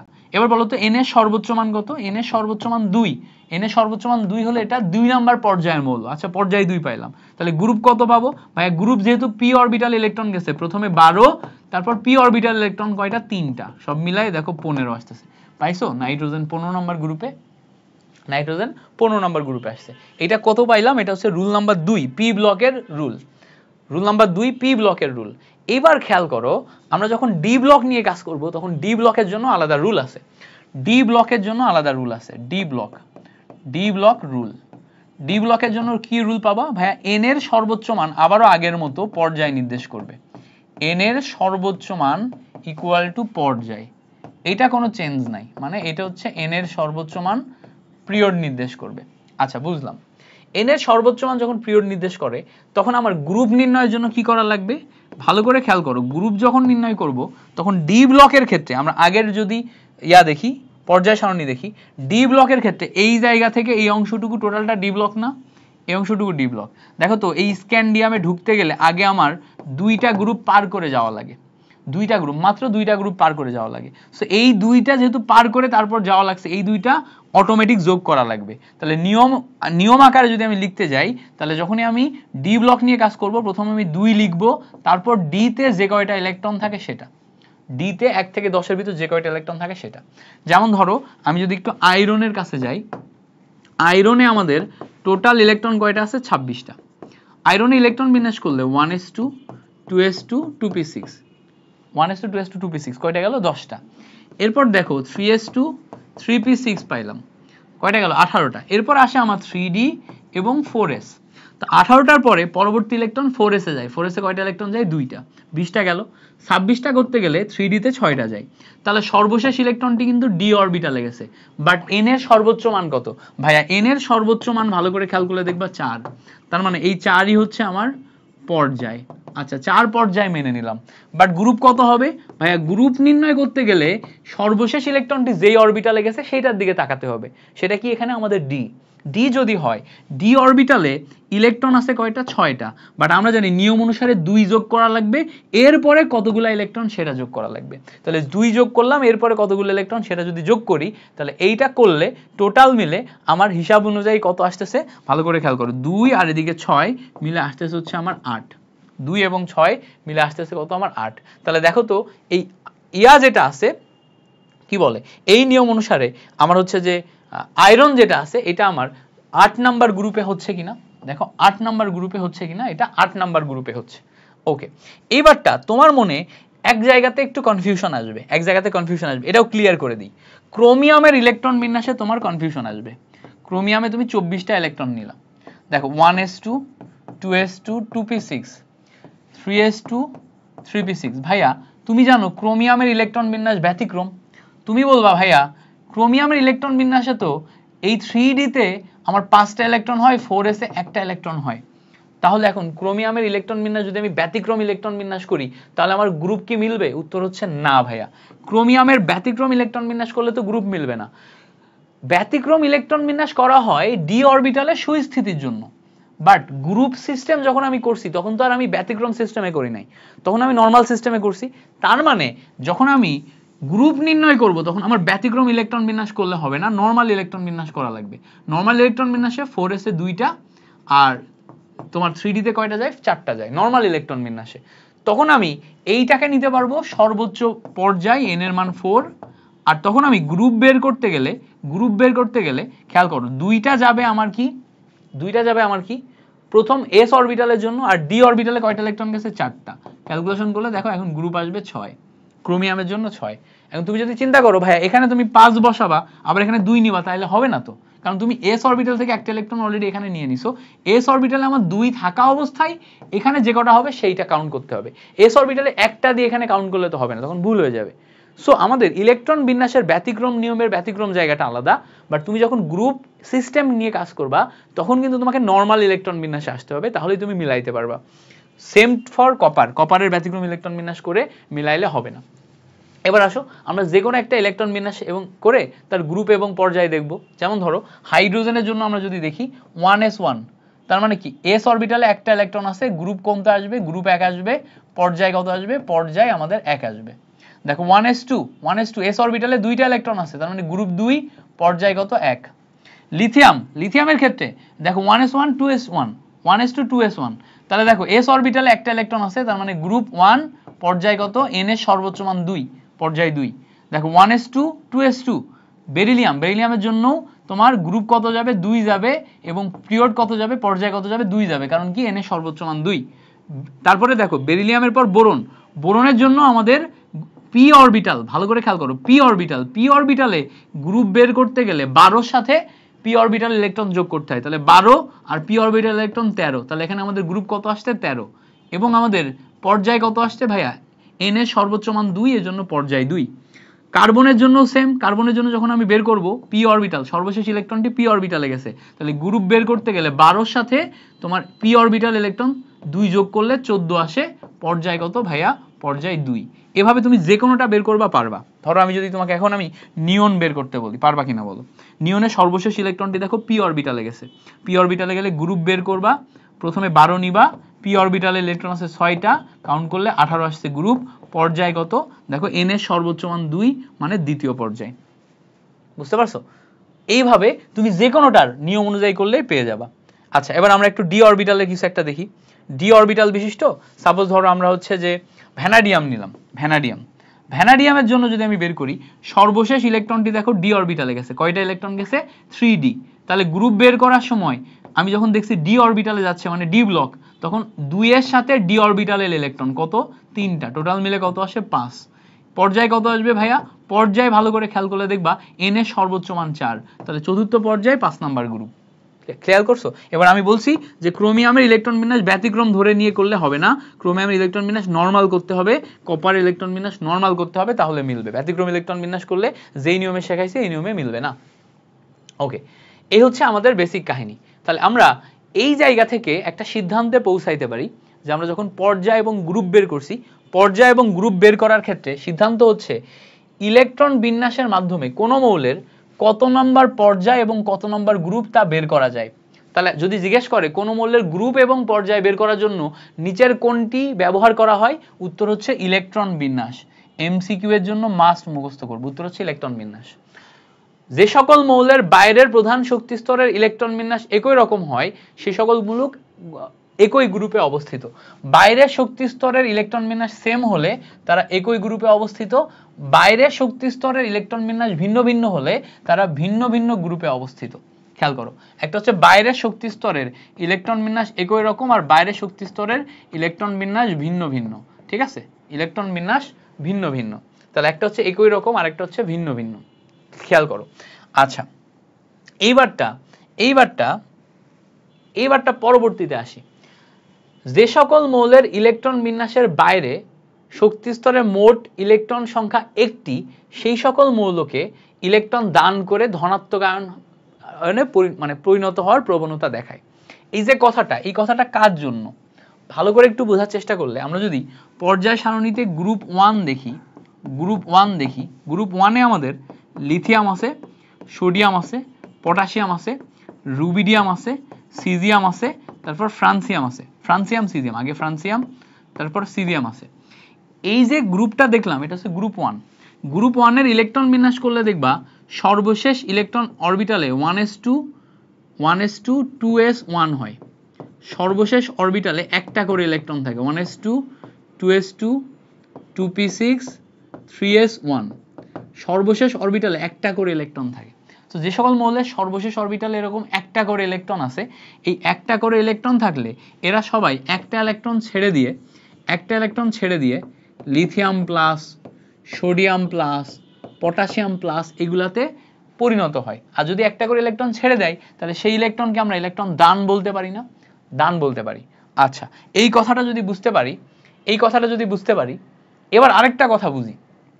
যে সকল মৌলের ইলেকট্রন বিন্যাসে সর্বশেষ শক্তি স্তরে 7টা ইলেকট্রন থাকে, 7টা, যেমন ধরো ফ্লোরিন, তারপর ক্লোরিন, তারপর ব্রোমিন, তারপর আয়োডিন, এগুলা। যেমন ধরো ক্লোরিনের ইলেকট্রন বিন্যাস করলে 1s2 2s2 2p6, তারপরে দেখো 3s2 3p5 আসে। বহিস্থ কক্ষপথ কোনটা? 3s2 3p5। খেয়াল করলে দেখবা এই পর্যন্ত 10, এই পর্যন্ত 7 17। তাহলে সর্বশেষ শক্তি স্তরে এখানে আমি 7টা ইলেকট্রন পাচ্ছি না? 7টা ইলেকট্রন পাইলে ক্লোরিনের সর্বশেষ শক্তি স্তরে 7টা ইলেকট্রন আছে। এ কি করে? একটা ইলেকট্রন গ্রহণ করে ক্লোরিন মাইনাস আয়নে রূপান্তর হয়। তাহলে যার সর্বশেষ শক্তি স্তরে 7টা ইলেকট্রন আছে সে একটি ইলেকট্রন গ্রহণ করে ঋণাত্মক আয়নে পরিণত হওয়ার প্রবণতা দেখায়। কিসে পরিণত হওয়ার প্রবণতা দেখায় ভাইয়া? ঋণাত্মক আয়নে। যার 7টা আছে সে একটা ইলেকট্রন গ্রহণ করে ঋণাত্মক আয়নে পরিণত হওয়ার প্রবণতা দেখাবে। এই জন্য ইলেকট্রন বিন্যাসকেই আমরা পর্যায় সারণীর মূল ভিত্তি বলতে পারবো। কেন? কারণ পর্যায় সারণীতে আমরা একটা জিনিস দেখতে পাচ্ছি যে গ্রুপ 1 এর জন্য আমরা ইলেকট্রন বিন্যাস করে একটা ইলেকট্রন ছাড়ছে কি গ্রহণ করছে সেটা দেখতে পাচ্ছি। আবার গ্রুপ 17 এর জন্য আমরা দেখতে পাচ্ছি যে তারা যখন ইলেকট্রন গ্রহণ করে ঋণাত্মক আয়নে পরিণত হওয়ার প্রবণতা দেখাচ্ছে। সো দেখো, যদি একটা সোডিয়াম ইলেকট্রন ছাড়ে আর একটা ক্লোরিন ইলেকট্রন গ্রহণ করে, তারা দুইজনই সোডিয়াম ক্লোরাইড লবণ বা আয়নে রূপান্তর হতে পারে। এই লবণ বা আয়নের রূপান্তরটা দেখানোর জন্য আমাদের ইলেকট্রন বিন্যাসটা তো ভালো করে বোঝানো লাগবে। এই জন্য আমরা বলতে পারি যে পর্যায় সারণীর মূল ভিত্তি হচ্ছে ইলেকট্রন বিন্যাস। এই জায়গা থেকে এমসিকিউ আসে, নিচের কোনটি পর্যায় সারণীর মূল ভিত্তি? উত্তর হচ্ছে ইলেকট্রন বিন্যাস। নিচের কোনটি পর্যায় সারণীর মূল ভিত্তি? উত্তর হচ্ছে ইলেকট্রন বিন্যাস। এমসিকিউতে আসবে, এমসিকিউতে আসলে মাস্ট এটা পারতে হবে, ঠিক আছে। এর পরের পার্টটা আমাদের অত্যন্ত গুরুত্বপূর্ণ পার্ট। এখন আমরা কয়েকটা জিনিস অল্প অল্প করে অ্যানালাইসিস দেখব। পরে খেয়াল করে দেখো, আমাদের কিছু মৌলের অবস্থান সম্পর্কে একটু জানা লাগবে। কেন? কারণ কিছু মৌল আছে যাদের অবস্থান ব্যতিক্রম, যাদের অবস্থান ব্যতিক্রম এবং বৈশিষ্ট্যের সাথে অবস্থান মিলে না, এই মৌলগুলো সম্পর্কে আমাদের একটু জানা লাগবে। এর ভিতরে প্রথমেই আমাদের জানা লাগবে হাইড্রোজেন সম্পর্কে। কি সম্পর্কে? হাইড্রোজেন সম্পর্কে। ভাইয়া হাইড্রোজেনের যদি আমরা ইলেকট্রন বিন্যাস দেখি, হাইড্রোজেনে একটা ইলেকট্রন আছে। সো একটা ইলেকট্রন করে আমরা যদি একটু বিন্যাস করি 1s1 আসে। তো এখানে ব্লক অনুযায়ী আমরা যদি একটু চিন্তা করি যে একটা সর্বশেষ ইলেকট্রনটি যেহেতু এস অরবিটালে গেছে, তাহলে সে এস ব্লক মৌল হবে, তাই না? ব্লক হবে এস। এবং যেহেতু তোমার এখানে চিন্তা করো, এখানে যেহেতু এস অরবিটালে গেছে এবং এস এর উপরে একটা ইলেকট্রন আছে, তাহলে সে গ্রুপ 1 এ বসবে। গ্রুপ কি? 1 এ বসবে। বাট মজার ব্যাপার হচ্ছে গ্রুপ 1 এ বাকি যে সমস্ত মৌলগুলো আছে, যেমন ধরো হাইড্রোজেনের পর লিথিয়াম, তারপর সোডিয়াম, তারপর পটাশিয়াম, তারপর রুবিডিয়াম, সিজিয়াম, এরা সবাই বাইরের স্তরের একটা করে ইলেকট্রন ছেড়ে দিতে পারে। যেমন দেখো সোডিয়াম বাইরের স্তরের একটা ইলেকট্রন ছেড়ে দেয়, তারপর দেখো পটাশিয়াম বাইরের স্তরের একটা ইলেকট্রন ছেড়ে দেয়, তারপর রুবিডিয়াম বাইরের স্তরের একটা ইলেকট্রন ছেড়ে দেয়। ছেড়ে দিয়ে এরা সবাই সোডিয়াম প্লাস, পটাশিয়াম প্লাস এগুলোতে পরিণত হতে পারে। বাট হাইড্রোজেনের ক্ষেত্রে যেহেতু ইলেকট্রন একটাই আছে, ও একটা ইলেকট্রন ছাড়ার প্রবণতা খুব কম দেখায়, ফলে সে হাইড্রোজেন আরেকটা ইলেকট্রনের সাথে তোমার সমযোজী বন্ধন গঠন করে হাইড্রোজেন অণুতে পরিণত হওয়ার প্রবণতা সবচেয়ে বেশি দেখায়। তাহলে দেখো বাকিগুলা সবাই আয়নিক বন্ধনের জন্য উপযোগী হলেও হাইড্রোজেন সমযোজী বন্ধন দেখায়। তার মানে এগুলা সব ধাতু হিসেবে কাজ করলেও হাইড্রোজেন অধাতু হিসেবে কাজ করে। হাইড্রোজেন কি? হাইড্রোজেন অধাতু হিসেবে কাজ করে। তার মানে এ অধাতু হওয়া সত্ত্বেও পর্যায় সারণীতে গ্রুপ 1 এ অবস্থান করতেছে। বাকিগুলা দেখো গ্রুপ 1 এর সবাই ধাতু, গ্রুপ 1 এর সবাই ধাতু এবং সবাই খাট ধাতু, কিন্তু হাইড্রোজেন একমাত্র যে অধাতু, তারপরেও গ্রুপ 1 এ অবস্থান করতেছে। এবার প্রশ্ন হচ্ছে কেন? কারণ হচ্ছে যে এ শুধুমাত্র ধাতু অধাতুর বৈশিষ্ট্য ছাড়া আর অন্যান্য অনেক বৈশিষ্ট্য আছে যেগুলো গ্রুপ 1 এর সাথে মিল দেখায়। এই যে বাইরের স্তরে একটা ইলেকট্রন থাকার কারণে বাকিগুলোরও তো সব বাইরের স্তরে একটা ইলেকট্রন। ধাতু অধাতুর বৈশিষ্ট্য ছাড়া বাকি অন্যান্য অনেক বৈশিষ্ট্য আছে যেগুলো হাইড্রোজেন গ্রুপ 1 এর সাথে মিল দেখায়। এজন্য আমরা ওই সবগুলাকে বিবেচনা করে হাইড্রোজেনকে গ্রুপ 1 এ রাখছি। তার মানে হাইড্রোজেন অধাতু হওয়া সত্ত্বেও গ্রুপ 1 এ আছে। গ্রুপ 1 এ সবাই কি? ধাতু। বাট হাইড্রোজেন, খেয়াল করো, তীব্র ধনাত্মক খাট ধাতু। বাট হাইড্রোজেন অধাতু হওয়া সত্ত্বেও গ্রুপ 1 এ আছে। কেন আছে? বিকজ অফ ইটস ইলেকট্রন বিন্যাস, ইলেকট্রন বিন্যাসের কারণে। আশা করি ব্যাপারটা ক্লিয়ারলি বুঝতে পারছো। এই যে যেই কথাগুলো বললাম, এই কথাগুলোর উপর ডিপেন্ড করে এখন আমরা হিলিয়ামেরটা দেখব। খেয়াল করো, হিলিয়াম এটা যদি ইলেকট্রন বিন্যাস করি, হিলিয়ামের ইলেকট্রন বিন্যাস করলে দেখবা তুমি পাচ্ছ 1s2, 1s2 মানে এস অরবিটালে দুইটা ইলেকট্রন আছে। ভাইয়া এস অরবিটালে দুইটা ইলেকট্রন থাকলে আমরা জানি এস অরবিটালে দুইটা ইলেকট্রন থাকলে এ নিষ্ক্রিয় গ্যাসের ইলেকট্রন বিন্যাস লাভ করে। আমরা আগেই শিখছি না ইলেকট্রন বিন্যাসে, নিষ্ক্রিয় গ্যাসের ইলেকট্রন বিন্যাস লাভ করে। আবার আরেকটা জিনিসও তো সত্য, তাই না? দুইটা ইলেকট্রন যদি থাকে তাহলে এস ব্লক মৌল, এস ব্লক মৌল হলে দুইটা ইলেকট্রনের কারণে এর গ্রুপ হবে 2, তাহলে এর গ্রুপ 2 হওয়ার কথা না? বাট চিন্তা করে দেখো, আমরা 2তে কোনো হিলিয়াম না বসাই, আমরা 18 নম্বরে হিলিয়াম বসাইছি। তো ইলেকট্রন বিন্যাস অনুযায়ী হিলিয়ামকে 2 নম্বরে বসানো উচিত, বাট 2 না বসায় আমরা 18তে কেন বসালাম? বিকজ অফ ইটস ধর্ম। এ যেহেতু নিষ্ক্রিয় গ্যাসের ইলেকট্রন বিন্যাস লাভ করে, গ্রুপ 2তে বসানো হচ্ছে নিষ্ক্রিয় গ্যাসের ইলেকট্রন বিন্যাসের শক্তিমাত্রা বেশি, মানে ওর প্রাধান্য আমরা বেশি দিব। দ্যাটস ওয়াই এর অবস্থানকে আমরা নিষ্ক্রিয় গ্যাসের ওই গ্রুপে বসাইছি, ঠিক আছে? তাহলে হিলিয়াম বসা উচিত 2 নম্বর গ্রুপে, বাট বসতে কোথায়? 18 নম্বর গ্রুপে। কেন? কারণ নিষ্ক্রিয় গ্যাসের মতো আচরণ করে তাই। হিলিয়াম একটি নিষ্ক্রিয় গ্যাস তাই, ঠিক আছে? সো দ্যাটস ইট, এইটা আমরা মাথায় রাখবো। ওকে, হিলিয়াম নিষ্ক্রিয় গ্যাস, এই জন্য আমরা ওখানে বসাইছি তাকে। আচ্ছা, এরপরে বলছে দেখো ল্যান্থানাইড অ্যাক্টিনাইড সিরিজ, এটা নিয়ে আমি অলরেডি কথা বলছি যে ল্যান্থানাইড সারি হচ্ছে পর্যায় সারণীর 6 নম্বর পর্যায় এবং 3 নম্বর গ্রুপ। 6 নম্বর পর্যায় এই জায়গায়, 3 নম্বর গ্রুপ হচ্ছে ল্যান্থানাইড সিরিজ। অ্যাক্টিনাইড সিরিজ কত? পর্যায় সারণীর 7 নম্বর পর্যায় এবং 3 নম্বর গ্রুপ। এই যে অ্যাক্টিনাইড সিরিজ 7 নম্বর পর্যায় 3 নম্বর গ্রুপ। এইগুলা এমন যে এই 15টা মৌল যদি তুমি এই জায়গাতে বসায় যদি তুমি এই জায়গাতে 32টা মৌল পরপর বসাও, তাহলে পর্যায় সারণীর সৌন্দর্য নষ্ট হবে। এখানে যদি তুমি 32টা বসাও, জন্য সৌন্দর্য নষ্ট হবে। এই জন্য কি করা হয়, এই ল্যান্থানাইড অ্যাক্টিনাইডের শুধু ল্যান্থানামকে এই জায়গায় বসানো হয়, ল্যান্থানামকে, শুধুমাত্র ল্যান্থানামকে শুধুমাত্র ল্যান্থানামকে এখানে বসানো হয়, অ্যাক্টিনামকে এখানে বসানো হয়, বাকি এই ল্যান্থানামের এখানে এইটা দেখে বোঝা যায় যে এখানে আরো 15টা আছে, এটা দেখে বোঝা যায় আরো 15টা আছে। তার মানে টোটাল এই সিরিজে 15 15 30টা মৌল, এই ল্যান্থানামে 15টা, অ্যাক্টিনামে 15টা। এই 15 15 30টা মৌলকে আমরা ওই জায়গায় বসালে খারাপ দেখাবে, এই জন্য আমরা এটাকে নিচে আলাদা করে বসাইছি। আচ্ছা, এই পর্যন্ত ক্লিয়ার। এবার আসো আমাদের পর্যায়বৃত্ত ধর্ম পাঠটা পড়তে হবে। পর্যায়বৃত্ত ধর্ম পাঠ মানে কি? আমরা যেই এতক্ষণ যা যা পড়ছি এর উপর ডিপেন্ড করে এই টোটাল পর্যায় সারণীতে পর্যায়বৃত্ত ধর্ম আসবে। পর্যায়বৃত্ত ধর্ম মানে, পর্যায়বৃত্ত শব্দটার সাথে আগে খেয়াল করো, পর্যায়, পর্যায় মানে সময়, পর্যায় মানে সময়, বৃত্ত মানে বারবার ফিরে ফিরে আসা। তো ধর্ম এর মানে হচ্ছে নির্দিষ্ট সময় পর পর বারবার যদি ফিরে ফিরে আসে। খেয়াল করো, পর্যায়বৃত্ত ধর্ম মানে যেই ধর্মগুলা নির্দিষ্ট সময় পর পর বা নির্দিষ্ট একটা দূরত্ব পর পর বা নির্দিষ্ট একটা টাইম পর পর বারবার ফিরে ফিরে আসে। সো কি কি ধর্ম আছে যেগুলা নির্দিষ্ট টাইম বা নির্দিষ্ট সময় পর পর পর্যায় সারণীতে বারবার ফিরে ফিরে আসে? ধর্মগুলা যদি একটু আমরা মুখস্থ করার ট্রাই করি, দেখো ধর্মগুলার ভিতরে আছে ধাতব ধর্ম, অধাতব ধর্ম, পরমাণুর আকার, তারপরে আয়নীকরণ শক্তি, তড়িৎ ঋণাত্মকতা, ইলেকট্রন আসক্তি। এই যে ধর্মগুলো আছে এগুলো মুখস্থ করতে হবে। ধাতব ধর্ম, অধাতব ধর্ম, পরমাণুর আকার, আয়নীকরণ শক্তি, ইলেকট্রন আসক্তি, এগুলো এমন ধর্ম যেগুলো পর্যায়বৃত্ত ধর্ম, একটা নির্দিষ্ট সময় পর পর পর্যায় সারণীতে ফিরে ফিরে আসে। এবার পর্যায়বৃত্ত ধর্মের সংজ্ঞা একটু দেখবা। বলছে নির্দিষ্ট পর্যায় অন্তর মৌলসমূহের ধর্মের পুনরাবৃত্তি মানে ফিরে ফিরে আসা, এরূপ যদি ঘটে তাকে আমরা পর্যায়বৃত্ত ধর্ম বলি। তাহলে কি নির্দিষ্ট পর্যায় পরপর যদি যেই ধর্মগুলা বারবার ফিরে ফিরে আসে, নির্দিষ্ট পর্যায় পরপর যেই ধর্মগুলা বারবার ফিরে ফিরে আসে তাদেরকে আমরা পর্যায়বৃত্ত ধর্ম বলি। তাহলে পর্যায়বৃত্ত ধর্ম কারা? যেই ধর্মগুলা নির্দিষ্ট সময় পরপর বারবার ফিরে ফিরে আসে তাদেরকে বলা হচ্ছে পর্যায়বৃত্ত ধর্ম। আচ্ছা, পর্যায়বৃত্ত ধর্মের ভিতরে প্রথমেই আসে হচ্ছে আমাদের ধাতব ধর্ম। ধাতব ধর্মে মাথায় রাখবা, ধাতব ধর্ম কারা দেখায়? যারা চকচক করে তারা হচ্ছে ধাতব ধর্ম দেখায়, আঘাত করলে শব্দ হয় তারা ধাতব ধর্ম দেখায়, এবং ধাতব ধর্ম যারা দেখায় তারা তাপ ও বিদ্যুৎ পরিবাহী। তাহলে আমরা যাদেরকে ধাতু বলবো মানে ধাতব ধর্ম দেখায় যারা, তারা চকচক করে, আঘাত করলে শব্দ হয়, তাপ ও বিদ্যুৎ পরিবাহী। যেমন ধরো lithium, sodium, silver, potassium, gold, copper, এগুলো সব ধাতু, আমরা এগুলো চিনি না, গোল্ড কপার চিনি, এগুলো কি চকচক করে, আবার এগুলাতে আঘাত করলে শব্দ হয়, এর ভিতর দিয়ে তাপ বিদ্যুৎ উভয়ই যায়। তাহলে এইগুলা হচ্ছে আমার ধাতু যারা এই বৈশিষ্ট্যগুলা দেখায়, এগুলো মুখস্থ করবা, এমসিকিউতে আসবে। হ্যাঁ, ধাতুর বৈশিষ্ট্য লিখো, এমসিকিউতে আসবে। এবার দেখো ধাতুর সবচেয়ে গুরুত্বপূর্ণ বৈশিষ্ট্য হচ্ছে, আমরা ধরো সোডিয়াম ধাতু নিছি, সোডিয়াম ধাতু একটা ইলেকট্রন ছেড়ে দিয়ে সোডিয়াম প্লাসে রূপান্তর হতে পারে। কপার ধাতু, কপার ধাতু একটা ইলেকট্রন ছেড়ে দিয়ে কপার প্লাসে রূপান্তর হতে পারে।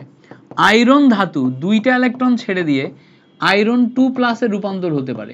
ধাতুর সবচেয়ে গুরুত্বপূর্ণ বৈশিষ্ট্য হচ্ছে সে ইলেকট্রন ত্যাগ করতে পারে। আধুনিক সংজ্ঞা অনুযায়ী যে সকল মৌল এক বা একাধিক ইলেকট্রন ত্যাগ করে ধনাত্মক আয়নে পরিণত হয় তাদেরকে আমরা ধাতু বলি। ধাতুর এই ইলেকট্রন ত্যাগের ধর্মকে ধাতব ধর্ম বলে। ধাতব ধর্ম কি তাহলে? ইলেকট্রন ত্যাগ করার যেই ধর্ম তাকে বলে ধাতব ধর্ম। ইলেকট্রন ত্যাগ করার যে ধর্ম তাকে বলে ধাতব ধর্ম। যেই ধাতু যত সহজে ইলেকট্রন ত্যাগ করতে পারে তার ধাতব ধর্ম তত বেশি। এই লাইনটা মাস্ট মুখস্থ করবা। যেই মৌল বা পরমাণু যত সহজে ইলেকট্রন ত্যাগ করতে পারে তার ধাতব ধর্ম তত বেশি। তো যে যত সহজে ইলেকট্রন ত্যাগ করে তার ধাতব ধর্ম তত বেশি। এখন চিন্তা হচ্ছে ভাই কে সহজে ত্যাগ করতে পারে, কে কঠিন ত্যাগ করতে পারে, এটা কিভাবে বুঝবো? দেখো আমরা যদি একটু বোঝার চেষ্টা করি, ধরো আমাদের কাছে লিথিয়াম আছে, সোডিয়াম আছে, পটাশিয়াম আছে, রুবিডিয়াম আছে, সিজিয়াম আছে, এরপর সোডিয়ামের পাশে ম্যাগনেসিয়াম আছে, অ্যালুমিনিয়াম আছে, এগুলো আছে।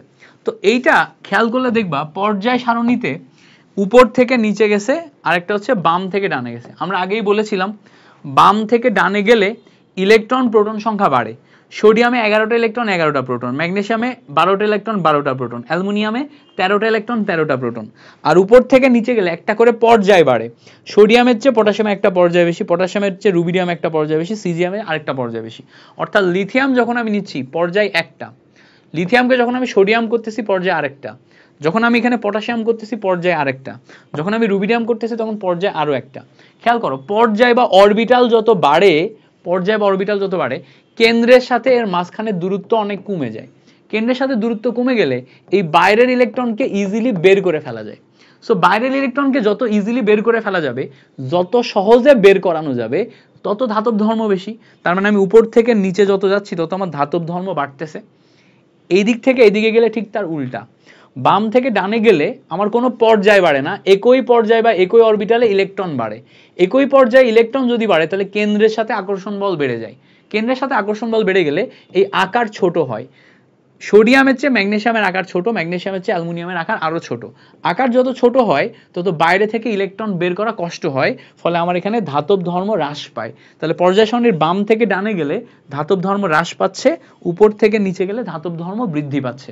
আমি দ্রুত বুঝালাম, জানি না তোমরা বুঝছো কিনা, বাট জিনিসটা খুব ইন্টারেস্টিং, ইজিলি বোঝা যায়। এবার আমি আরেকবার একটু দেখাই দিই এই জায়গা থেকে। পর্যায় সারণী যত আমি বাম থেকে ডানে যাব, যেমন ধরো এখানে আমি সোডিয়াম নিচ্ছি, ম্যাগনেসিয়াম নিচ্ছি, অ্যালুমিনিয়াম নিচ্ছি, সিলিকন নিচ্ছি, এটা কি বাম থেকে ডানে। সোডিয়ামে 11টা ইলেকট্রন 11টা প্রোটন, ম্যাগনেসিয়ামে 12টা ইলেকট্রন 12টা প্রোটন, অ্যালুমিনিয়ামে 13টা ইলেকট্রন 13টা প্রোটন, সিলিকনে 14টা ইলেকট্রন 14টা প্রোটন। এই জায়গাগুলোতে তুমি যদি একটু দেখার চেষ্টা করো, সোডিয়াম, ম্যাগনেসিয়াম, অ্যালুমিনিয়াম, সিলিকন, এগুলাকে সব তুমি কুলম্বের সূত্রে ফেলতে পারবা। কুলম্বের সূত্র হচ্ছে F = C * Q1 Q2 আর R²। স্থিরতড়িৎ পড়ছো কিনা আমি জানি না, যদি পড়ে থাকো তাহলে কুলম্বের সূত্র তোমাদের জানার কথা। Q1 Q2 হচ্ছে চার্জ, তো এখানে প্রোটন আর ইলেকট্রনের চার্জ যদি থাকে তাহলে একটা প্লাস চার্জ একটা মাইনাস চার্জ পরস্পরকে কি করে, আকর্ষণ করে। দেখো যখন আমি প্লাস চার্জ মাইনাস চার্জ নিচ্ছি, এই দুইটা চার্জ পরস্পর 121 বলে আকর্ষণ করে। তো এখানে যত বাড়বে, Q1 Q2 যত বাড়বে তত F বাড়বে। F যত বাড়ে তত R কমে। আর কি? আর হচ্ছে রেডিয়াস, পারমাণবিক ব্যাসার্ধ। তো বল যত বাড়ে ব্যাসার্ধ তত কমে। তো খেয়াল করো, সোডিয়ামের বল 121, ম্যাগনেসিয়ামের 144, এটা কিন্তু এক্সাক্ট বল না, আমি অ্যাপ্রক্স দেখাচ্ছি। অ্যালুমিনিয়ামের কত? 169, সিলিকনের কত? আরো বেশি।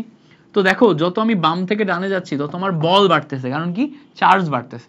বল যত বাড়ে আকার তত ছোট হয়। তার মানে আমার সোডিয়ামের আকার সবচেয়ে বড়, এর চেয়ে ছোট হচ্ছে ম্যাগনেসিয়াম, তার চেয়ে ছোট অ্যালুমিনিয়াম, সিলিকনের আরো ছোট। সো পর্যায় সারণীর বাম থেকে ডানে গেলে আকার ছোট হয়।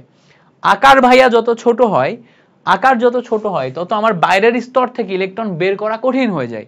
আর কঠিন যদি হয়ে যায় তাহলে আমরা ওখানে ধাতব ধর্ম হ্রাস পাবে। তাহলে পর্যায় সারণীর বাম থেকে ডানে গেলে আমাদের কি হচ্ছে ভাইয়া, ধাতব ধর্ম হ্রাস পাচ্ছে। ধাতব ধর্ম কি হচ্ছে, হ্রাস পাচ্ছে। তাহলে উপর থেকে নিচে গেলে কি হয় ভাই, উপর থেকে নিচে গেলে তো আবার একটা করে আমার পর্যায় বেড়ে যায়, অরবিটাল বেড়ে যায়। অরবিটাল বেড়ে গেলে বাইরের স্তরে একটা করে ইলেকট্রন আছে।